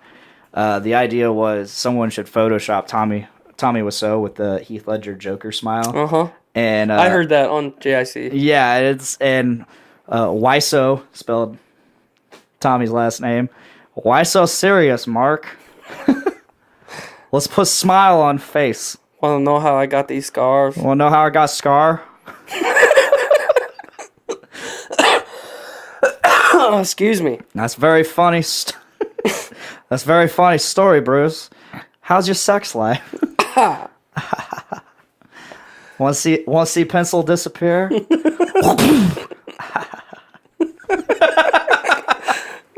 But no, I told Brandon. I told Matt, and then I told Brandon. I said, "Hey, dude, wouldn't it be funny if because he's always doing the Bane voice, right? And he always likes. Brandon is really good at fucking impressions. Dude, he's so good at impressions, but he always does the Bane voice, and he likes to quote other movies with the Bane voice, right? Or yeah, and then I was like, what if he did Tommy Wiseau as Bane? Like, he did Bane quotes in Tommy Wiseau and expand upon it further and do random movie quotes as Tommy Wiseau. So he was kind of doing a lot on the Journey into Comics episode, but I just thought it was funny. I did too. I enjoyed it. Good stuff. That was a really good episode this week. They kind of just wung it. They kind of winged it. They wung it. They winged it and some Mcclary vocabulary. Yeah. Hey now. That was low. That was a low blow. Not respecting that heritage. So is repealing net neutrality, but we're gonna do that. So, next subject. What do you got for me? Excuse me. I feel it's time to talk about some Den of Thieves. Yes. Let's talk about that movie. That was a good movie. So, my life partner, co-host of Podcastrophe, and I, Dick, DBT, Dongo, Dr. McStuffins, and I, went and saw Den of Thieves over the weekend. Mm-hmm. Are we going to do spoilers in this? Or just I was going to try and keep it spoiler-free. Okay. Just because that movie's really, really new in the theaters still. And it's definitely worth... I've said my entertainment rant about justification of a movie ticket enough. Now I don't need to say it. It is more than worth $10 to go see that movie.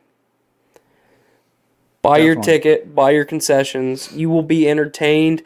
There's some nice twists throughout the movie that you might not expect. Yeah. Especially towards the end. The cast is fantastic. Oh, definitely. And I'm always really, really... I really scrutinize people like 50 Cent when they're in movies. Yeah, and his character was relatively, like, in the background. Well, and they did, he's a supporting character. Yeah, definitely. And I feel like in the past, whenever they've had a big name, any type of musician venture into acting in Hollywood, even if they're cast as supporting characters, they try too much to be the center of attention in every scene. And with 50 Cent's character in this movie, they did such a good job keeping him in the background. Yeah. His dialogue was very limited. So there was a scene with him, and I thought it had no place in the movie. I mean, it was funny. You're talking about the garage scene? Yeah, but it was completely useless, and what the fuck was the point it wasn't of that? useless. I definitely agree with you that scene in particular was out of place. But at the same time, I feel like they were trying to use that scene to make the cast of characters more human. Yeah. And not just bank robbers. So, spoiler alert for anybody that can't gather this from the trailer. This movie is about a team of people that are trying to rob the Federal Reserve in California. The branch of the Federal Reserve in California. That's not spoiler-ish. No, it's not. It's all in the trailer. You can gather that from the trailer. So, and very few movies, I love bank robber movies. Yeah. Especially when the bank robbers win and they steal all the money. The Ocean series and Fast and the Furious somehow morphed into bank robber action movies, which I enjoy. I like the Fast and Furious franchise. Same. Are they good movies? Okay, they're good, but are they like... Are they blockbusters? Absolutely not. Well, they're blockbusters, but they're not like... good. They're blockbusters when they shouldn't be. Yeah. They're good like summertime. They're fun action movies. That's right. all they are. There you go. They're summer blockbusters. But, those movies always do a really good job. The Oceans and the Fast and the Furious, they spend a lot of time and effort on character development. Mm-hmm. And, Den of Thieves is a standalone movie. It's a lot longer of a movie than I thought it was going to be. It's right around 2.5 hours. Yeah. Throughout that 2.5 hours, they do a good amount of character development, but it's more on Gerard Butler's character. Yes, and I wasn't expecting that. I wasn't either. I was expecting more Ice Cube's son being main character. Me too. And it's really sad. You and I talked about this yesterday. I didn't realize that was Ice Cube's son. Yeah. Did a fantastic job in the movie, but I really wanted to talk about Gerard Butler's character, keeping it spoiler-free. Gerard Butler is kind of the Sam Worthington syndrome. He did 300, and then he did a bunch of movies really close together, and then just fucking disappeared. Yeah. What has he done the last 5 years? London, Olympus Has Fallen, and London Has Fallen. Okay, there's two. Other than that, I don't really know. So, he did that Gods of Egypt movie. Gerard Butler was in that? I'm pretty sure he was. I'll do a little research real quick. Yeah, I haven't seen that movie. I knew that it's basically a box office B movie, so I didn't really want to see it. Gerard Butler. Yeah, he's right there. Okay. Along with Nicolaj Coster-Waldau. I like him. Mr. Jamie Lannister. But before we move on, Brandon commenting on Jimmy Mcclary. Vocabulary. I don't want to kill you. You complete me. Anyway, go on. This is not your typical bank robber movie. No. Like I said, with the twists and a lot of stuff, they focus a lot on Gerard Butler's character. So small spoiler, Gerard Butler is the head of a special like anti-bank robber task force. Major crimes. Yeah, they say that in the trailer. That's not a spoiler at all. Oh, I never knew. Well, I'm saying small spoiler, so Okay. if people don't want to hear it, they can pause or skip or do something. But fuck off. But they spend a good portion of the movie focused in on him.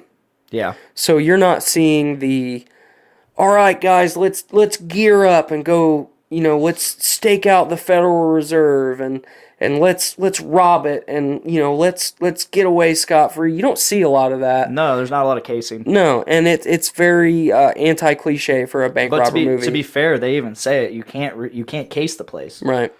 They say that in the trailer, so that's not a spoiler. So I mean, you must have seen a lot more trailers than I did, because the only trailer I've seen was almost no dialogue. Every time I've seen a trailer for it, it's been at the theaters. Like, we saw it for Justice League. Okay. And a couple movies Miranda and I went and saw. All right. Well, so yeah, you've definitely seen more trailers for it than I have then. Gotta have that movie pass, man. Oh, I'm getting it. I'm getting it. Don't get me wrong. It's so worth it. But yeah, I really enjoyed Gerard Butler's character. My uncle called me yesterday, and we were talking about it a little bit, and he's like, "Well, is he good cop or is he bad cop?" And I was like, "He's a dude. He's ride the line cop. He's but he deals with a lot of emotional anguish that was surprising. And real life stuff throughout the movie that you don't normally get. And I appreciated that. Yeah, that side of it was rather surprising for me. I was expecting him to, just be Billy Badass the whole movie. Right. Gerard Butler's starting to show his age a little bit. Yeah, he is. And he wasn't exactly no fucking young chicken. Right. Spring chicken, is that the term? Spring chicken. Yeah, he wasn't no spring chicken in 300. Right. But one thing, I would like to, I don't know if it was directed by the same person. I can't remember who directed this movie. Why don't I just use my phone and I'll tell you? Go for it. Continue. But I found there were a lot of moments in there that reminded me of the movie American History X. I don't know. The way it was shot reminded me of it. I was going to say that the cinematography was definitely similar. Oh, yeah. Like, if the way it was shot definitely reminded me of it, but also it might just be the location, because they were on, like, the Venice Beach, like, L.A. area. They were in Southern California. Yeah, Southern California, so, like, but... Christian Gudgast, or Gudegast. And who did American History X? I'm getting there next. Okay. But, yeah, I couldn't help, but I couldn't stop thinking, man, this was reminding me a lot of American History X. And that's a good thing, because that's... If I could make a top 20, 25, American History X is definitely in there somewhere. Maybe higher up, maybe not. I don't know. Definitely Edward Norton's top 3 films he's ever done. Oh, for sure. I would give it his number 1 for me. Nope, not same guy. Tony Kaye did American History X. Nah. But kind of lost my train of thought a little bit. Yeah, they a lot of the cinematography, the angles they shot from, everything is very crisp and clean almost throughout the entire movie. And I'm not talking just the movie quality. The sets are, there's a scene where they're in a strip club, and the strip club looks like you could eat off the floor. Yeah. So a little, if you really want to nitpick the movie from somebody who's lived in Southern California, that is not what Southern California looks like. Especially the some of the major areas that they were in, they do not look like that. But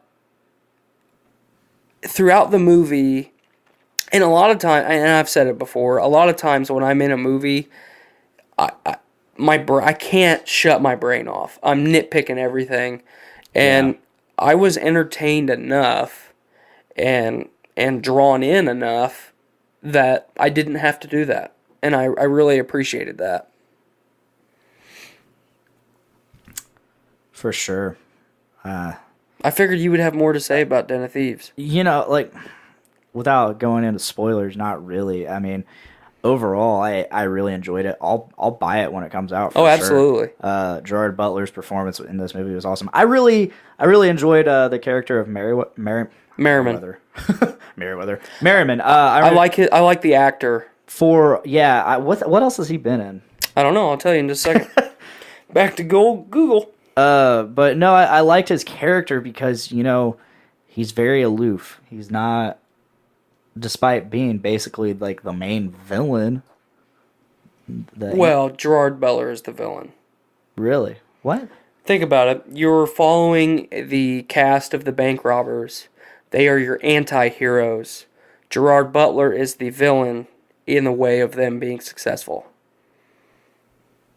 Okay. That's the viewpoint that you're supposed to watch that See, type of movie from.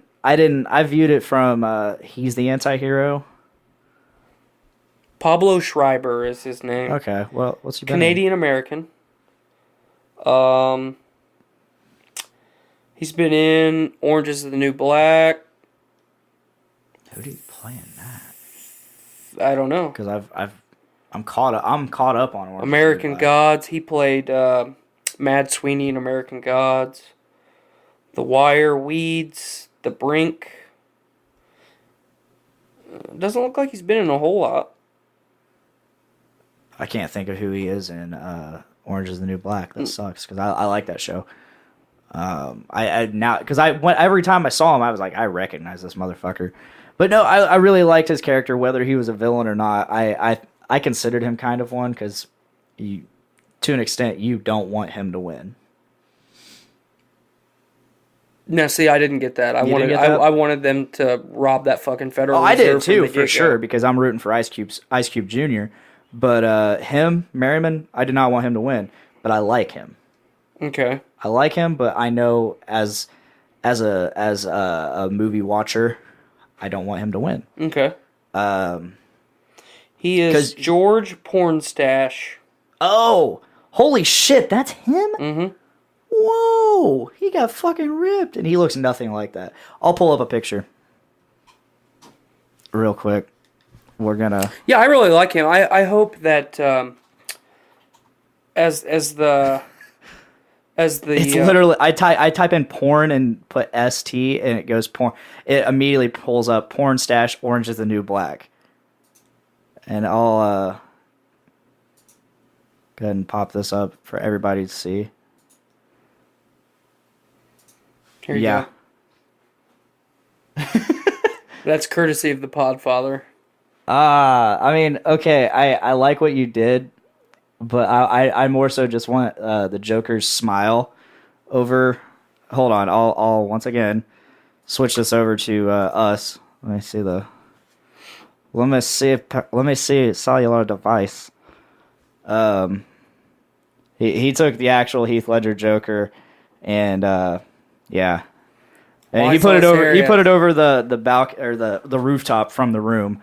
But no, I was more so saying like let's put smile on face. Smile on face. No, I was more so saying like just put the smile, like take the red scar smile, right, and throw that over Tommy Wiseau.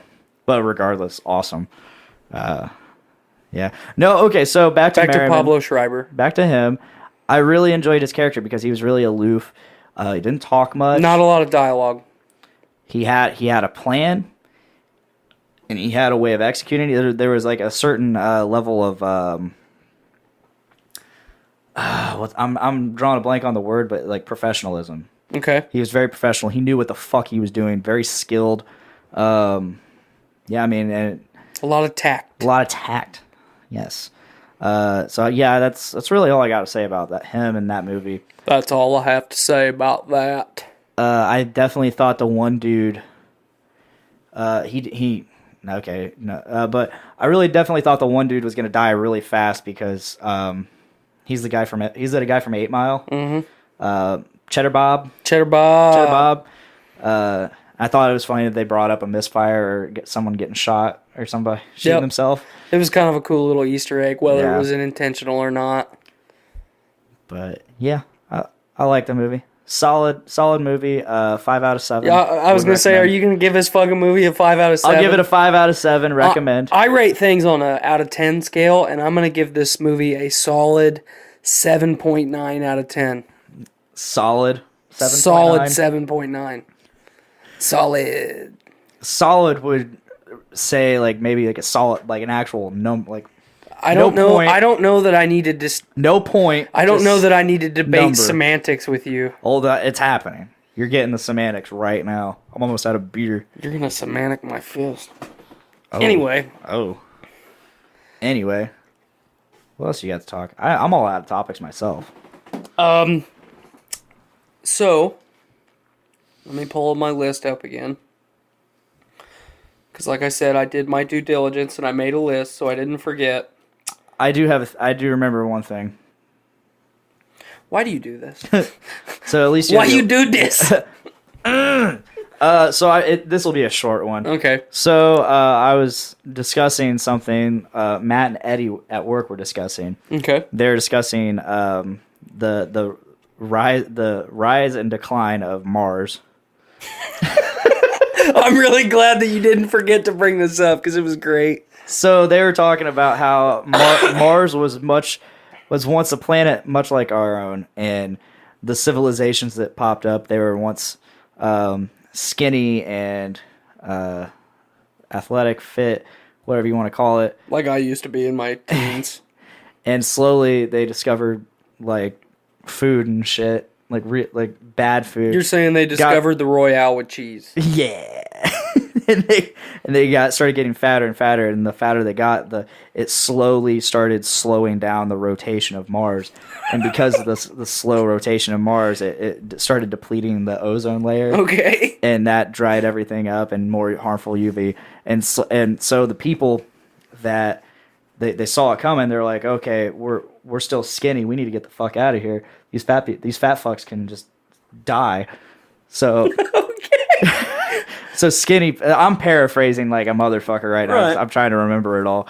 But so skinny people get on a ship and they take off and go to Earth. It's all lush and beautiful and full of resources. And dinosaurs and shit. Prosper. And so they take off to Earth and they start human population on Earth. Okay. So fast forward a little bit, we are the descendants of those fucking Mars humans. The ones who came before? Yes. We are the ancestors. We are the predecessors, ancestors, whatever words. We're the descendants. We're the descendants. Yeah, I already said that. So come on, Jimmy we're back Mcclary. Trigger! But we are the descendants of these pre-fat Mars humans. Uh-huh. And so we, having no knowledge of Mars, we have all these theories of Mars, much like this one. And so we discover the burgers.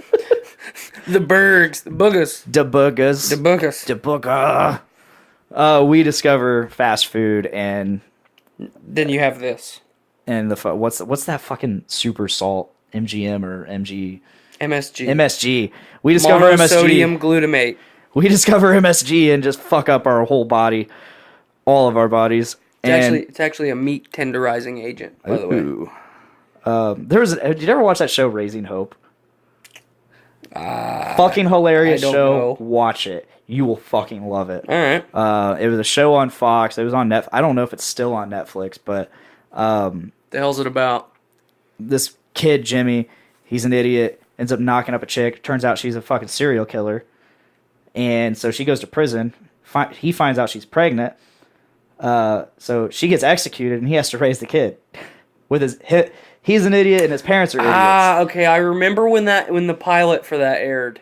Holy fuck, that show is funny. All right. Anyway, so one of the episodes, he's got to sell candy for his daughter, or like it's like a fundraiser thing, and so he's like, he asks his parents for help. They're like, oh yeah, we don't actually sell the stuff that they give you. We replace it with our own stuff, and we put MSG in it. It's like, oh yeah, everybody fucking loved it, and they flocked over here. We made so much money off that shit. God damn. And it's like they just put MSG in chocolate. Fucking crazy. It is an addictive But so substance. back to Mars theory. So this is where so at some point my theories come in. So we discover MSG, we start getting fat, and then as we notice the rotation of the Earth slows down by like point blah blah blah blah blah some number every year, and so we're heading in the direction of Mars. So I jump in and I say, well, actually, I see a plot hole. I see a hole in this little theory of yours.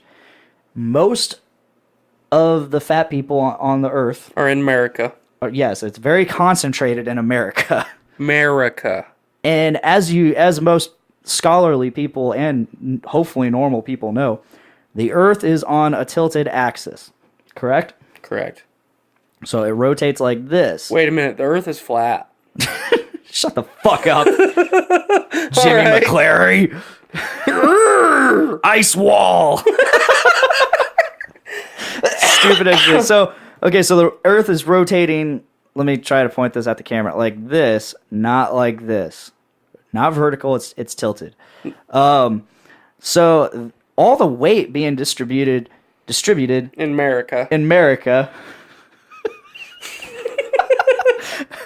All them fatties in America, it's all in one spot. So it's kind of like a fucking roller coaster effect, right? Right. So as the Earth is rotating on its daily rotation, it gets to one point, like America is on the top, and then all the weight just rockets it down. So if anything, that's why there's so little time before we have to go back to work. True. That's why fat people. That's fuck me. Fat people. I don't consider you fat, Tyler. Well, I appreciate that. You're not fat. You're just a piece of shit. Yeah, you're just a piece of shit. But yeah, that was my theory to derail their theory. So real quick, because I mentioned it while you were going through that theory. Mm-hmm. How fucked up is it that people actually believe the fucking Earth is flat? We are in fucking 2018. And people honestly believe that the fucking Earth is flat. Yeah. How fucked up is that? Yeah. Never once in my fucking life have I said, you know what? I don't believe science. The fucking Earth's flat. Yeah. Not one time. I've never once, as soon as I found out that the Earth was round, which I never even thought about it until then, right. I was like, oh yeah, this is a planet. That's pretty cool. Round. And then, you said, you figure out that it's on a tilted axis. Yeah. So it's actually as a kid, I never even thought about that shit. I'm just like, oh shit, I'm here. That's all I thought about. I exist. And then I go to school. That fucking crazy thing. That fucking school. S-K-O-O-L. With them their fucking words and their arithmetics. Teacher ladies. Teacher lady. That damn old teacher lady trying to learn me fucking arithmetic. But God, so I go to school. Strong in this one. I go to school and these motherfuckers teach me, holy shit, I'm on a planet. And this planet is fucking spherical. And it's spinning. That's how we get night and day. At fucking gravity. And gravity. Gravity? I'm trying to heritage the shit out of this. I feel you, man. I feel you. Then looking further than that, I start learning the history of people learning about this shit. Right. People at one point were like, yeah, bro, this shit's flat. You fucking sail off the end of it. You will, if you fucking If you fucking keep going, you're done. You're going to sail off the end of it, and you're fucked. Don't do that. No coming back. No coming back from that. And then somebody was like, okay, I won't do that. But how are we going to get to over here? So then I'm just going to go sailing. Later on, some guy's like, so I'm looking up here in the sky and I see this other shit and it looks a lot like our shit, but different colors and whatnot. I don't think we are the only one of us. I think we're on a thing called a planet. We're just going to call this a planet. Yeah, we're going to call it a planet. And it's not flat. And there's another one up there. And, it's really round. It's really round. And, there's that whole moon thing. It's round. Yeah, we got this moon thing we see every day. Day and night. It's up there. It's round. And it's round. And just like the way things are kind of going around it, I don't think it's flat. I think they're spheres. This thing we discovered not long ago. Those balls we've been talking about. Balls! those balls! We've been tossing around and shit, for our own. I've been playing with those balls for years. Yeah, those are called spheres. We're gonna we just discovered this.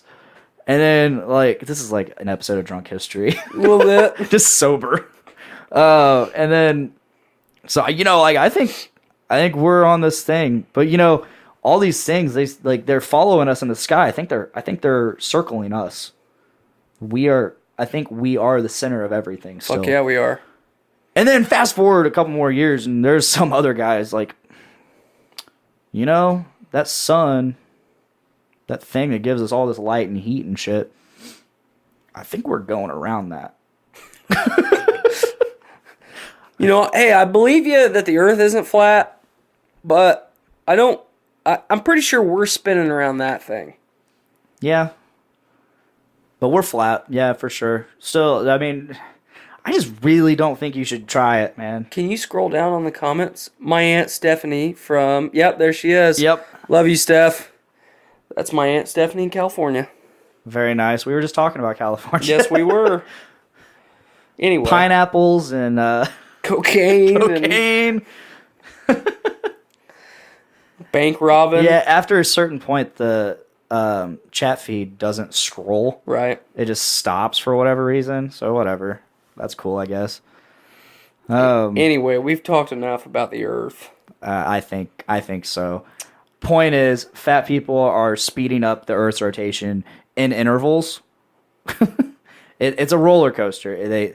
They go up and then back down to the bottom. They go up and then back down, and it's a slow and then fast and then slow and fast. Yeah. Heritage! That's a heritage right there. So back to your list of things you wanted to talk about that I interrupted. No, you're all right. This is your show, man. I'm the co-pilot.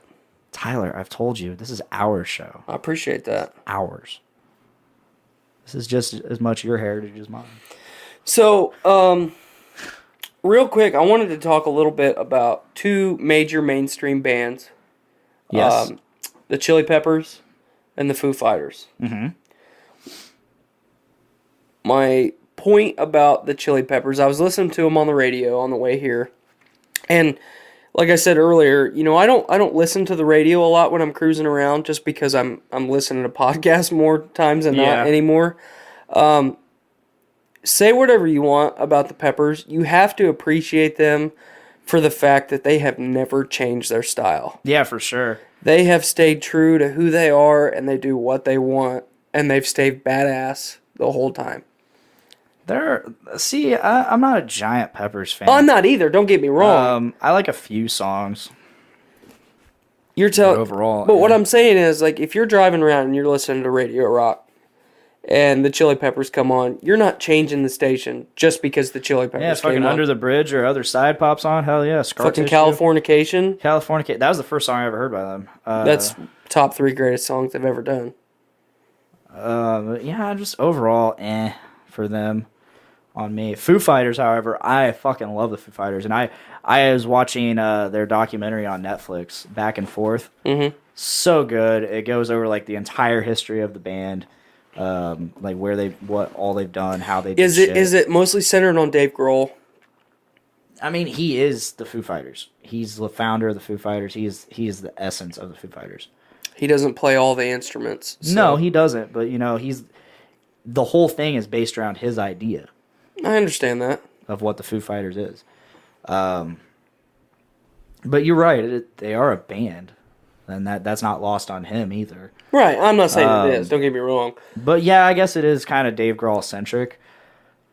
But that's not a bad thing. I mean, okay. So here's why I made that comment. I have a lot of really good friends that are big Foo Fighters fans, and through years of having conversations with them about the Foo Fighters, their number one focus all the time is Dave Grohl. And I don't feel like that's right. Obviously, it's his creative genius driving this force, and he started this fucking thing to begin with. But Dave Grohl is not all of the Foo Fighters to me. No. Just because he's not doing everything. If it was just him up there like Bob Dylan with a harmonica, a harmonica apparatus and bagpipes or a fucking accordion in front of him and playing guitar with his feet and everything, don't get me wrong. I'm not taking anything away from Dave Grohl. Dave Grohl is one of a kind. That guy fucking broke his leg and finished a fucking tour. And then did you see the rest of the pictures where he's sitting on the throne? Yeah, he's sitting on a fucking throne. He created a throne for it. Hats off to you, Dave Grohl, for being a fucking badass. I'm gonna go ahead and say it if it hasn't already been said. He is the king of rock and roll today. You're saying this generation? Yeah. Current gen, he is the current gen king of rock and roll, not pop. Right now, there's like this, like for a while it was Michael Jackson, obviously, king of pop, and then Mr. Justin Timberlake popped in. He is definitely the king, but however, he has a contender in Bruno Mars. Yeah, that's how I see it. That's how I see it. But no, king of rock and roll. Definitely Dave Grohl.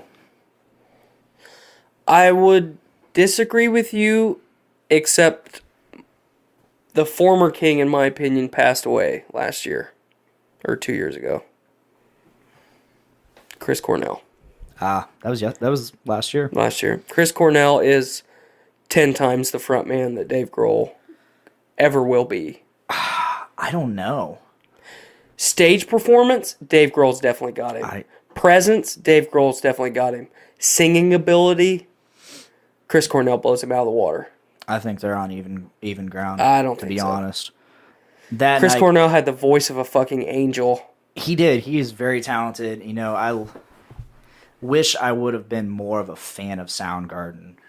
And Audioslave. And Temple of the Dog. And all the projects that he did. I wish I had been more of a fan of those and been more familiar with their work other than Black Hole Sun. Right. That's honestly it. Really? But I love that song. If you're ever bored and you want to check out some really good tunes, tangent obviously from Dave Grohl, pull up Spotify, pull up Chris Cornell, and listen to his solo stuff. The guy was an amazing songwriter, obviously a songbird, and his solo stuff is out of this world. But I think I have heard some of it. Just I didn't hear it enough to commit it to memory. So, like I said though, don't get me wrong. I love Dave Grohl. When I listen to Queens of the Stone Age or Foo Fighters, I'm listening to the band. I'm not super focused on Dave Grohl. Obviously, he's the front man. He's the center. He's the creative genius. But I'm not Dave Grohl fanboy. I like the Foo Fighters. I like Queens of the Stone Age. Because I'm also not. I love the Foo Fighters, but that's another discography I haven't delved into. Right. Besides their hits, and honestly, but that's the thing about the Foo Fighters. All their shit is hits. All of it. Yeah. They don't make anything bad. And the crazy thing is, like, one of their albums they recorded in a studio, didn't release it, and then they went on a tour. He did drumming for Queens of the Stone Age. Right. They came back to it, had a giant fight. They're like, "Hey, let's just go." He said, "Let's just go back to my house in Virginia and record. Let's go record in the basement." And they re-recorded that album in his basement for free on his own, like, just paying the electric bill. Right. And it sounded better. Right. And, like, that's the version they released. They're like, the difference between this, all I am, or all my life, and all my life, this one cost $1 million. This one was recorded in 30 minutes. Right. That's one of the things crazy. that's cool about the Foo Fighters, though, is they're about as grassroots as you can get. Yeah. Because, like you just said, they're recording shit in fucking Dave Grohl's basement, which I'm sure is a fucking acoustic dream because he's fucking a millionaire. But that's at that time, no. That's one of the things that's really cool about the However, Foo Fighters. fast forward later in that documentary, they're like, I want to record a CD in my garage. So, and by that point, he wasn't in Virginia. He was in California, and he got Vig from the fucking Nevermind. Right. The guy who recorded Nevermind, he got him to record that. And he's like, you know what? I want to record on tape. Completely analog.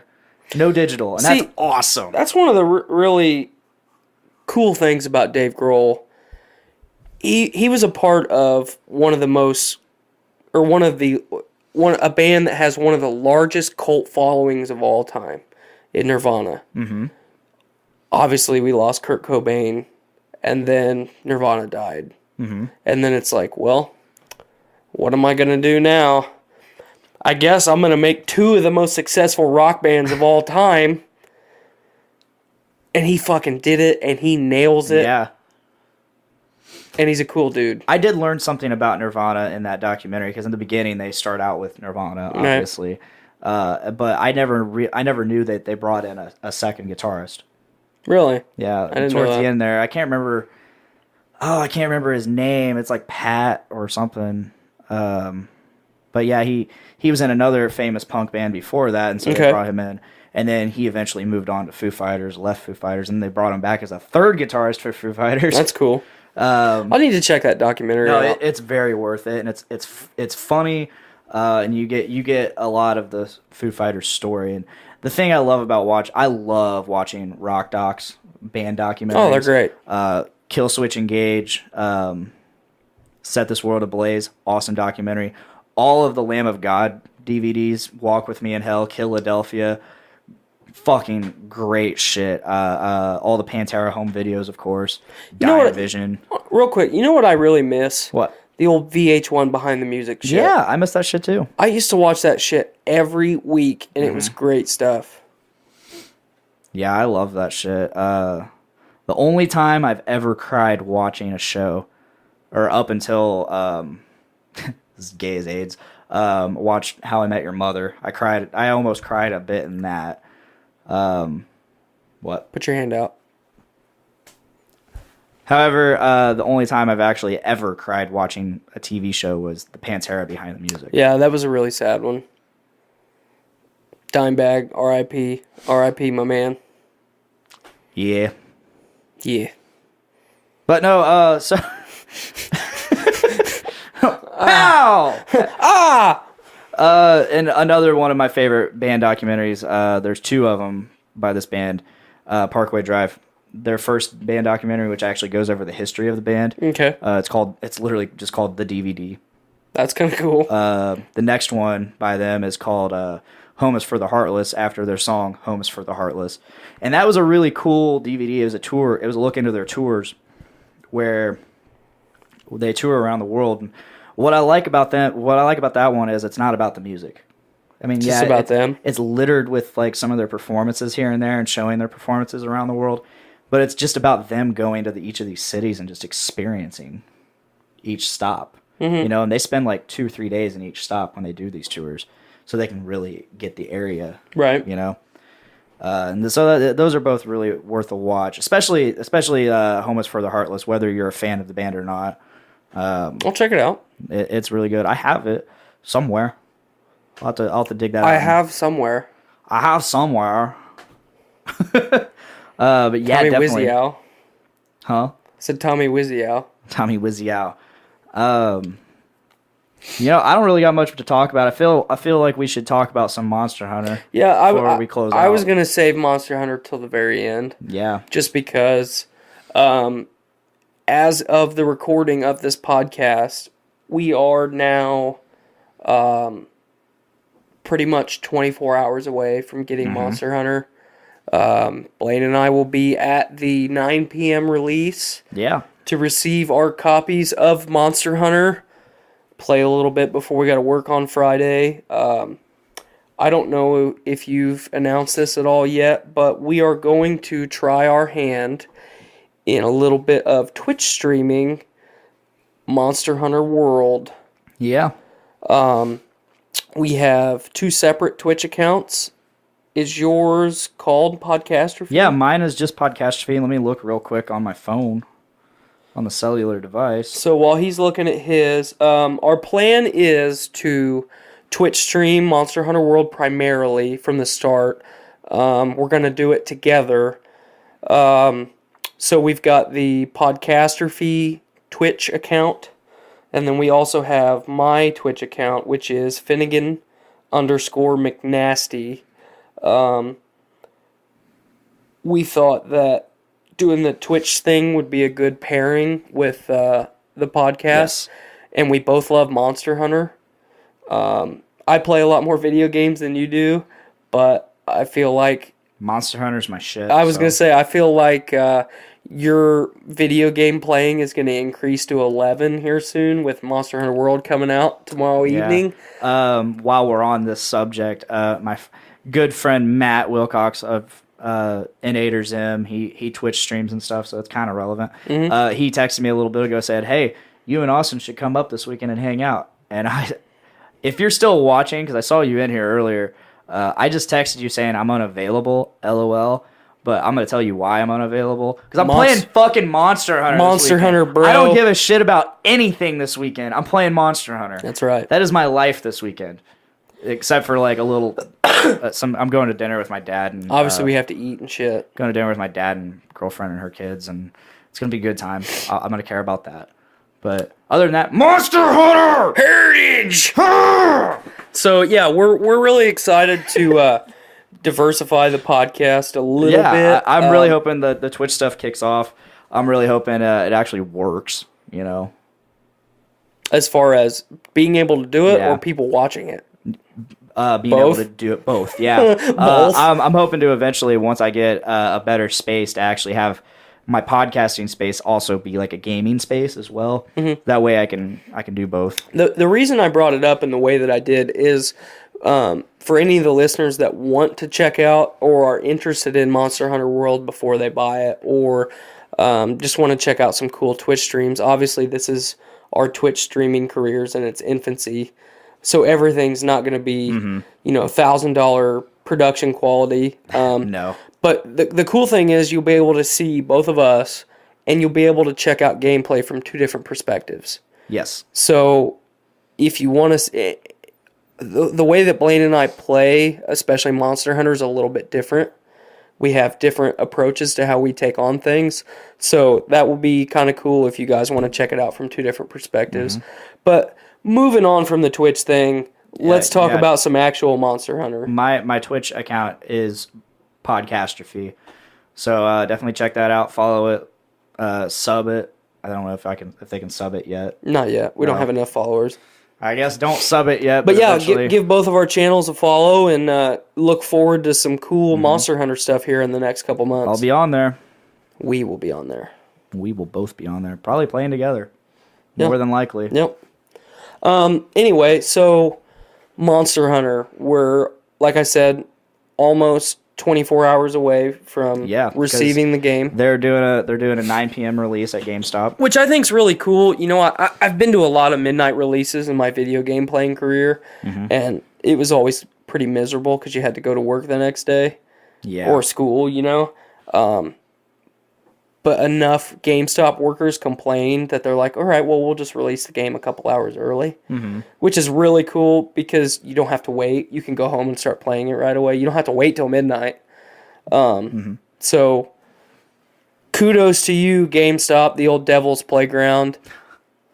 My cousin yelled Monster Hunter.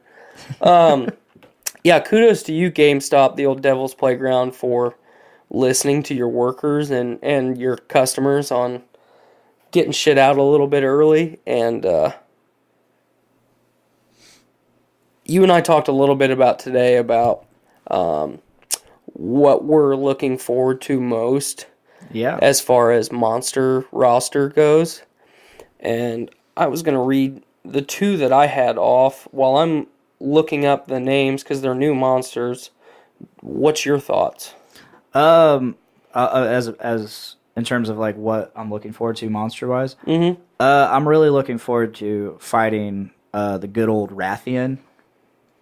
One of my favorite original monsters. Yeah, I'm really looking forward to fighting her. She is the female counterpart to the Rathalos, which is like the flagship monster of the whole series. I'm really looking forward to fighting her because she's not. The Rathalos is considered the air. Like, he flies around a lot while she is on the ground a lot. So she's easier to be more aggressive with, you know? When the status effects are drastically different between Rathalos and Raytheon, you really have to watch out for the Raytheon's poison. And with the Rathalos, you know, it's more raw damage with fire. And but he does have that poison attack, and I think that one's more dangerous. I do too. Because, one, it's like a fucking homing missile. Yeah, he's going to hit you if he wants to hit you. Yeah, you got to fucking be great with the jumping out of the way timing. You got to be great with the fucking blocking if you're going to do that. It also, it takes a ton of stamina to block. If it does hit you, not only does it poison you, but it knocks you out. So you're left open for a few seconds. But yeah, Rathian, that one's fun. I'm looking forward. You know, I don't know who I'm looking forward to in terms of the monsters, in terms of actually fighting them, but I'm really interested in the turf wars. Yeah, me too. Especially with the Elder Dragons. I saw something today that I was a little bit disappointed on. The fact that it said there's a maximum of 3 monsters on the map at a time.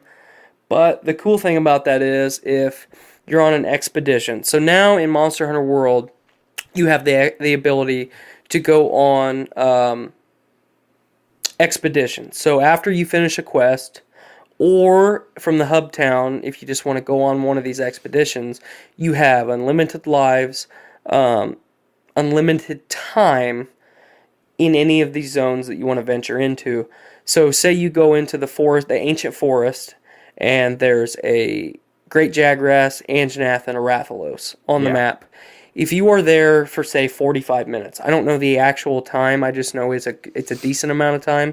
If you're on there for 45 minutes, one of those monsters has the potential of leaving. And then another monster will immediately come in. Really? I didn't know that. Yep, I saw that today. So, say you're going to just kind of farm some other monsters, and the monsters that you don't want to hunt. I'm assuming if you kill one of those monsters, too. Yes. If you kill one of the current monsters on the map, another one will come in to replace it.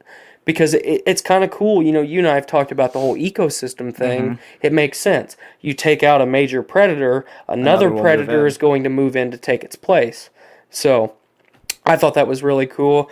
I am looking forward to, as far as monsters go, I never had the opportunity to fight the Anjanath, or no, I'm sorry, not Anjanath, the Devil Joe in previous games. Fuck that thing. I never played on handheld, so I never got to experience Devil Joe. Devil Joe sucks. I'm really excited to give old Anjanath a shot. There was a monster. Hold on, I lost my train of thought.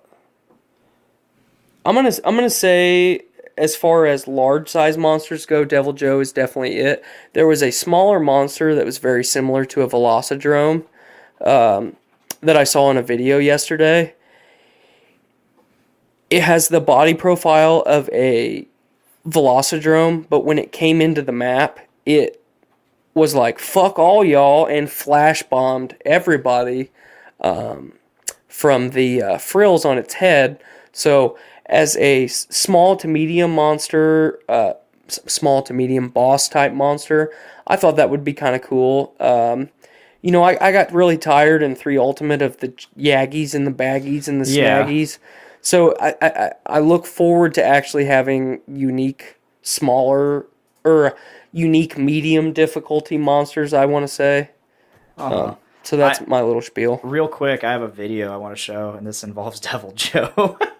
You'll like this. It's a classic that I was shown by my friend Scott, who never played Monster Hunter, by the way. He just found it and sent it to me. All right. But check this out. It's from Monster Hunter 3 Ultimate.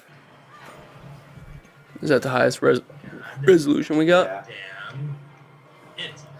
The old Giganox. It also only does it when I'm like in need of reload. You fat ass baggy.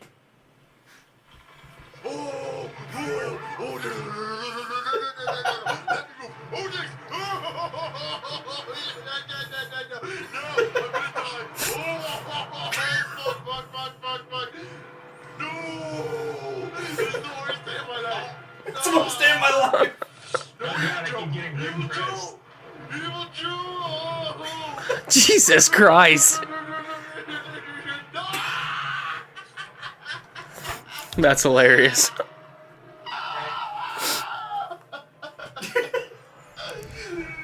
Yeah, I had to show you that since you're talking about Devil Joe.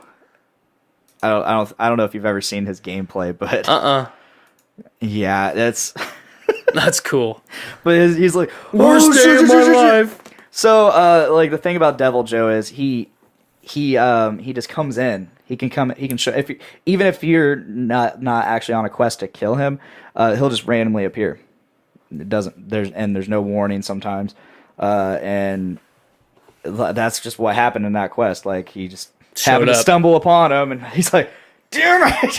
Well, the cool thing is now, you know, even though we're not going to be excited about running into him because I'm sure he's going to be uber difficult. Oh my god! The cool thing is with the whole turf war mechanic, you know, he might not be focused on you. He's not going to. Well, as long as the monster is perceived as, or the current monster that you're fighting is perceived as more of a threat.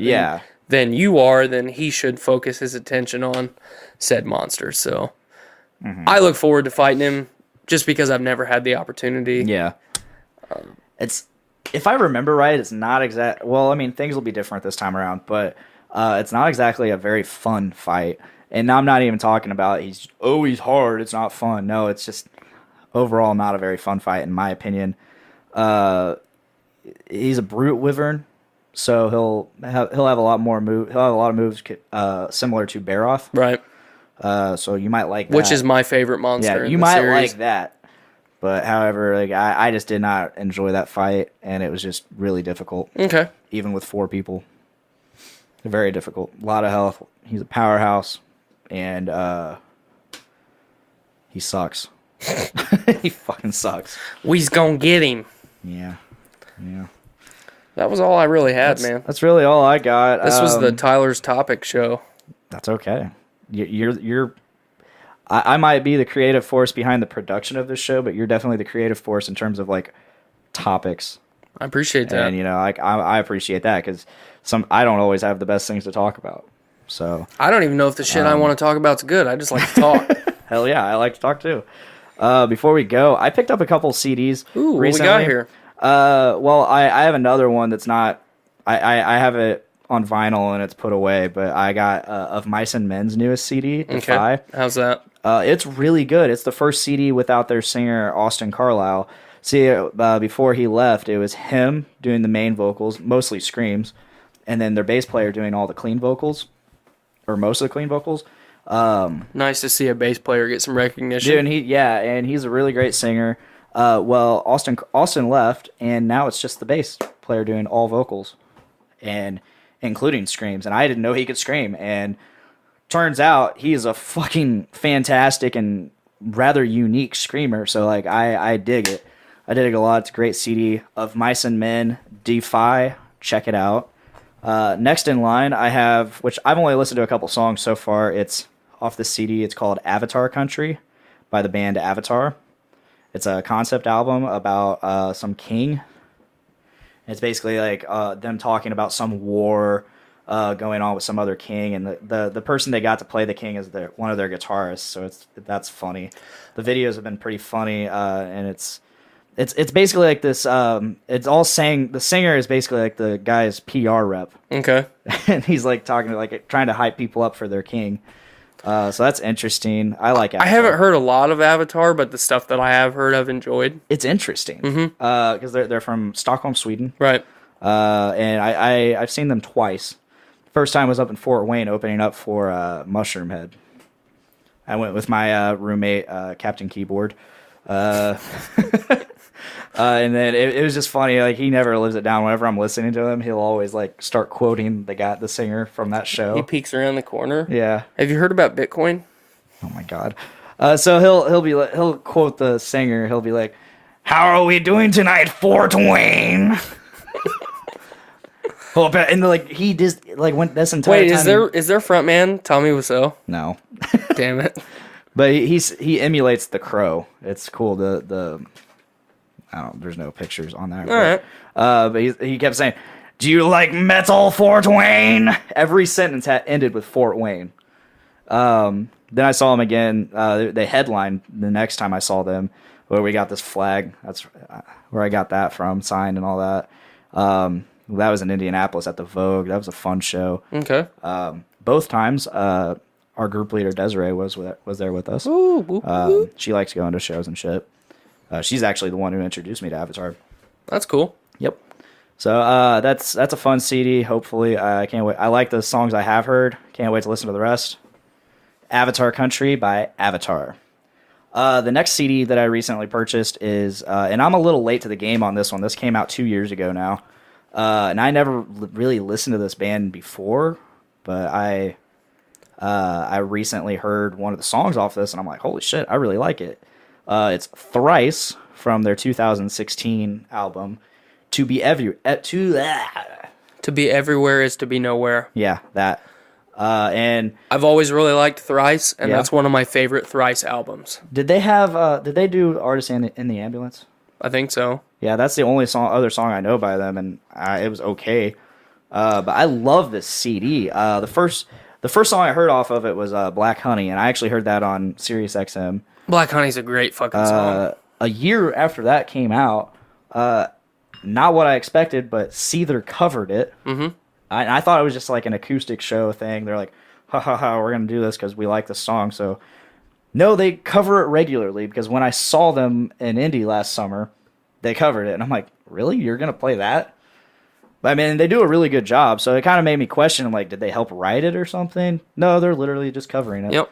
Which is so weird, like a year after and so closely related. Current day Thrice is a lot different than early day Thrice. Miranda pointed out that the singer sounds a lot like Dave Grohl.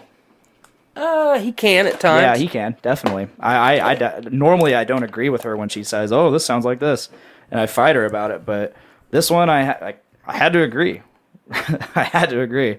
But the other song, the song that made me want to get this album was called Hurricane. Yep, that's a good one. First song on the album. I love that song. So I was really happy with that. Have you listened to the whole album? Yes. I was really happy with that whole album. I was when that album came out. I've been looking forward to a good Thrice album for a while. Mm-hmm. And from when I got that CD, or when I downloaded it on Spotify, I never. You know, a lot of times you get an album and you're like, okay, I'm going to skip this song and listen to the next one. Never once did I want to skip through any of the songs. I just listened to the whole album all the way through. Yeah, it's a really fucking good And I've album. really enjoyed it. So I was really impressed. My three favorites on this are Hurricane, Black Honey, so singles so far, and Stay With Me. I'll say that's my three favorite too. Partners. Partners. Heritage! Yeah. Well, that's really all I got. That's all for I this got. show. So we're gonna go ahead and end it there, guys. if you're not already, please subscribe to the Journey into Comics Network. All you got to do is go to Podbean, Stitcher Radio, Google Play, iTunes, Spotify, other platforms, and then you subscribe to Journey into Comics. And you get Journey into Comics. You get this amazing show. Oh, okay, I wouldn't go as far as amazing, but it's a fun show. You'll enjoy it. It's a blast to do. You get Podcastrophe. You get the Poor Report. You get Journey into Wrestling. Journey into Wrestling. You get Foodies Watching Movies, The Voice of Survival, literature. Poor Report. I think I didn't say the Poor Report. I don't know if you said it. I think I said it. The rundown gets fucking... Why so serious? You get butt stuff. And last but not least, you get Brews with Dudes. And, we have one more show on the network that has its own feed, and that is Game Addicts. Go give them a like and subscribe. You can catch us, Podcastrophe, live every Wednesday at 6 p.m. Sometimes we'll start a little early for a little pre-show, have a little fun there. Join us there every Wednesday at 6 p.m. Look forward here in the near future to us doing our Twitch streaming stuff. Yes. If you want, we have a Patreon, patreon.com/journeyintocomics. For $1, you get early access to all the shows as soon as they are edited and available. And for $3, you get bonus content. And right now, we are doing a special thing until Avengers Infinity War. Every week, we are releasing another... every show has their own movie to review in the Marvel Cinematic Universe. And every week, in order until Avengers Infinity War, we are reviewing a movie. So, you and I, we are going to do... Guardians of the Galaxy and Doctor Strange. Yes. And so, look for that. Just $3, you get to hear us talk about that shit. Just $3. That's like 2 pops. It's less than a pack of cigarettes if you smoke. Less than a can of Heritage if you dip that good leaf. Yeah. So, hit us up. Check us out. Check us out. Eventually, there might be more stuff on the Patreon. Eventually, Podcastrophe will probably have its own Patreon, and I won't even be supporting the network Patreon. We're always going to be supporting the network. Fuck them. No, I won't. I love the network. I love everybody on the network. They're so great, and they're so kind, and they're so insightful and helpful and supportive. So, thank you everyone on the network for being there when we need you, and here for being awesome all around and putting out great content. Thanks for letting degenerates like me talk on the podcast. Yes. Thanks for allowing this bullshit show to happen. But that is all. That is all. Tyler, thank you for once again joining me. Thanks for allowing me back from the dead. And if that is it, that is it. That is all. That is all. I say good day. I say good day. Please, everybody, make every day a big dick day. Heritage! Heritage!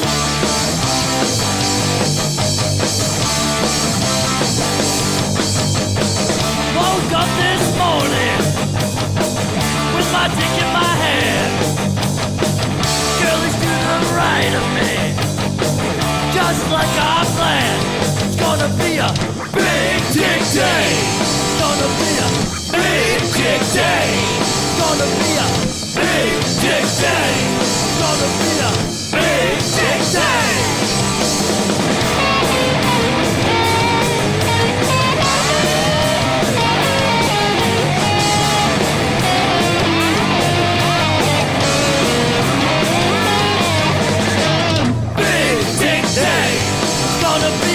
Big dick day. It's gonna be a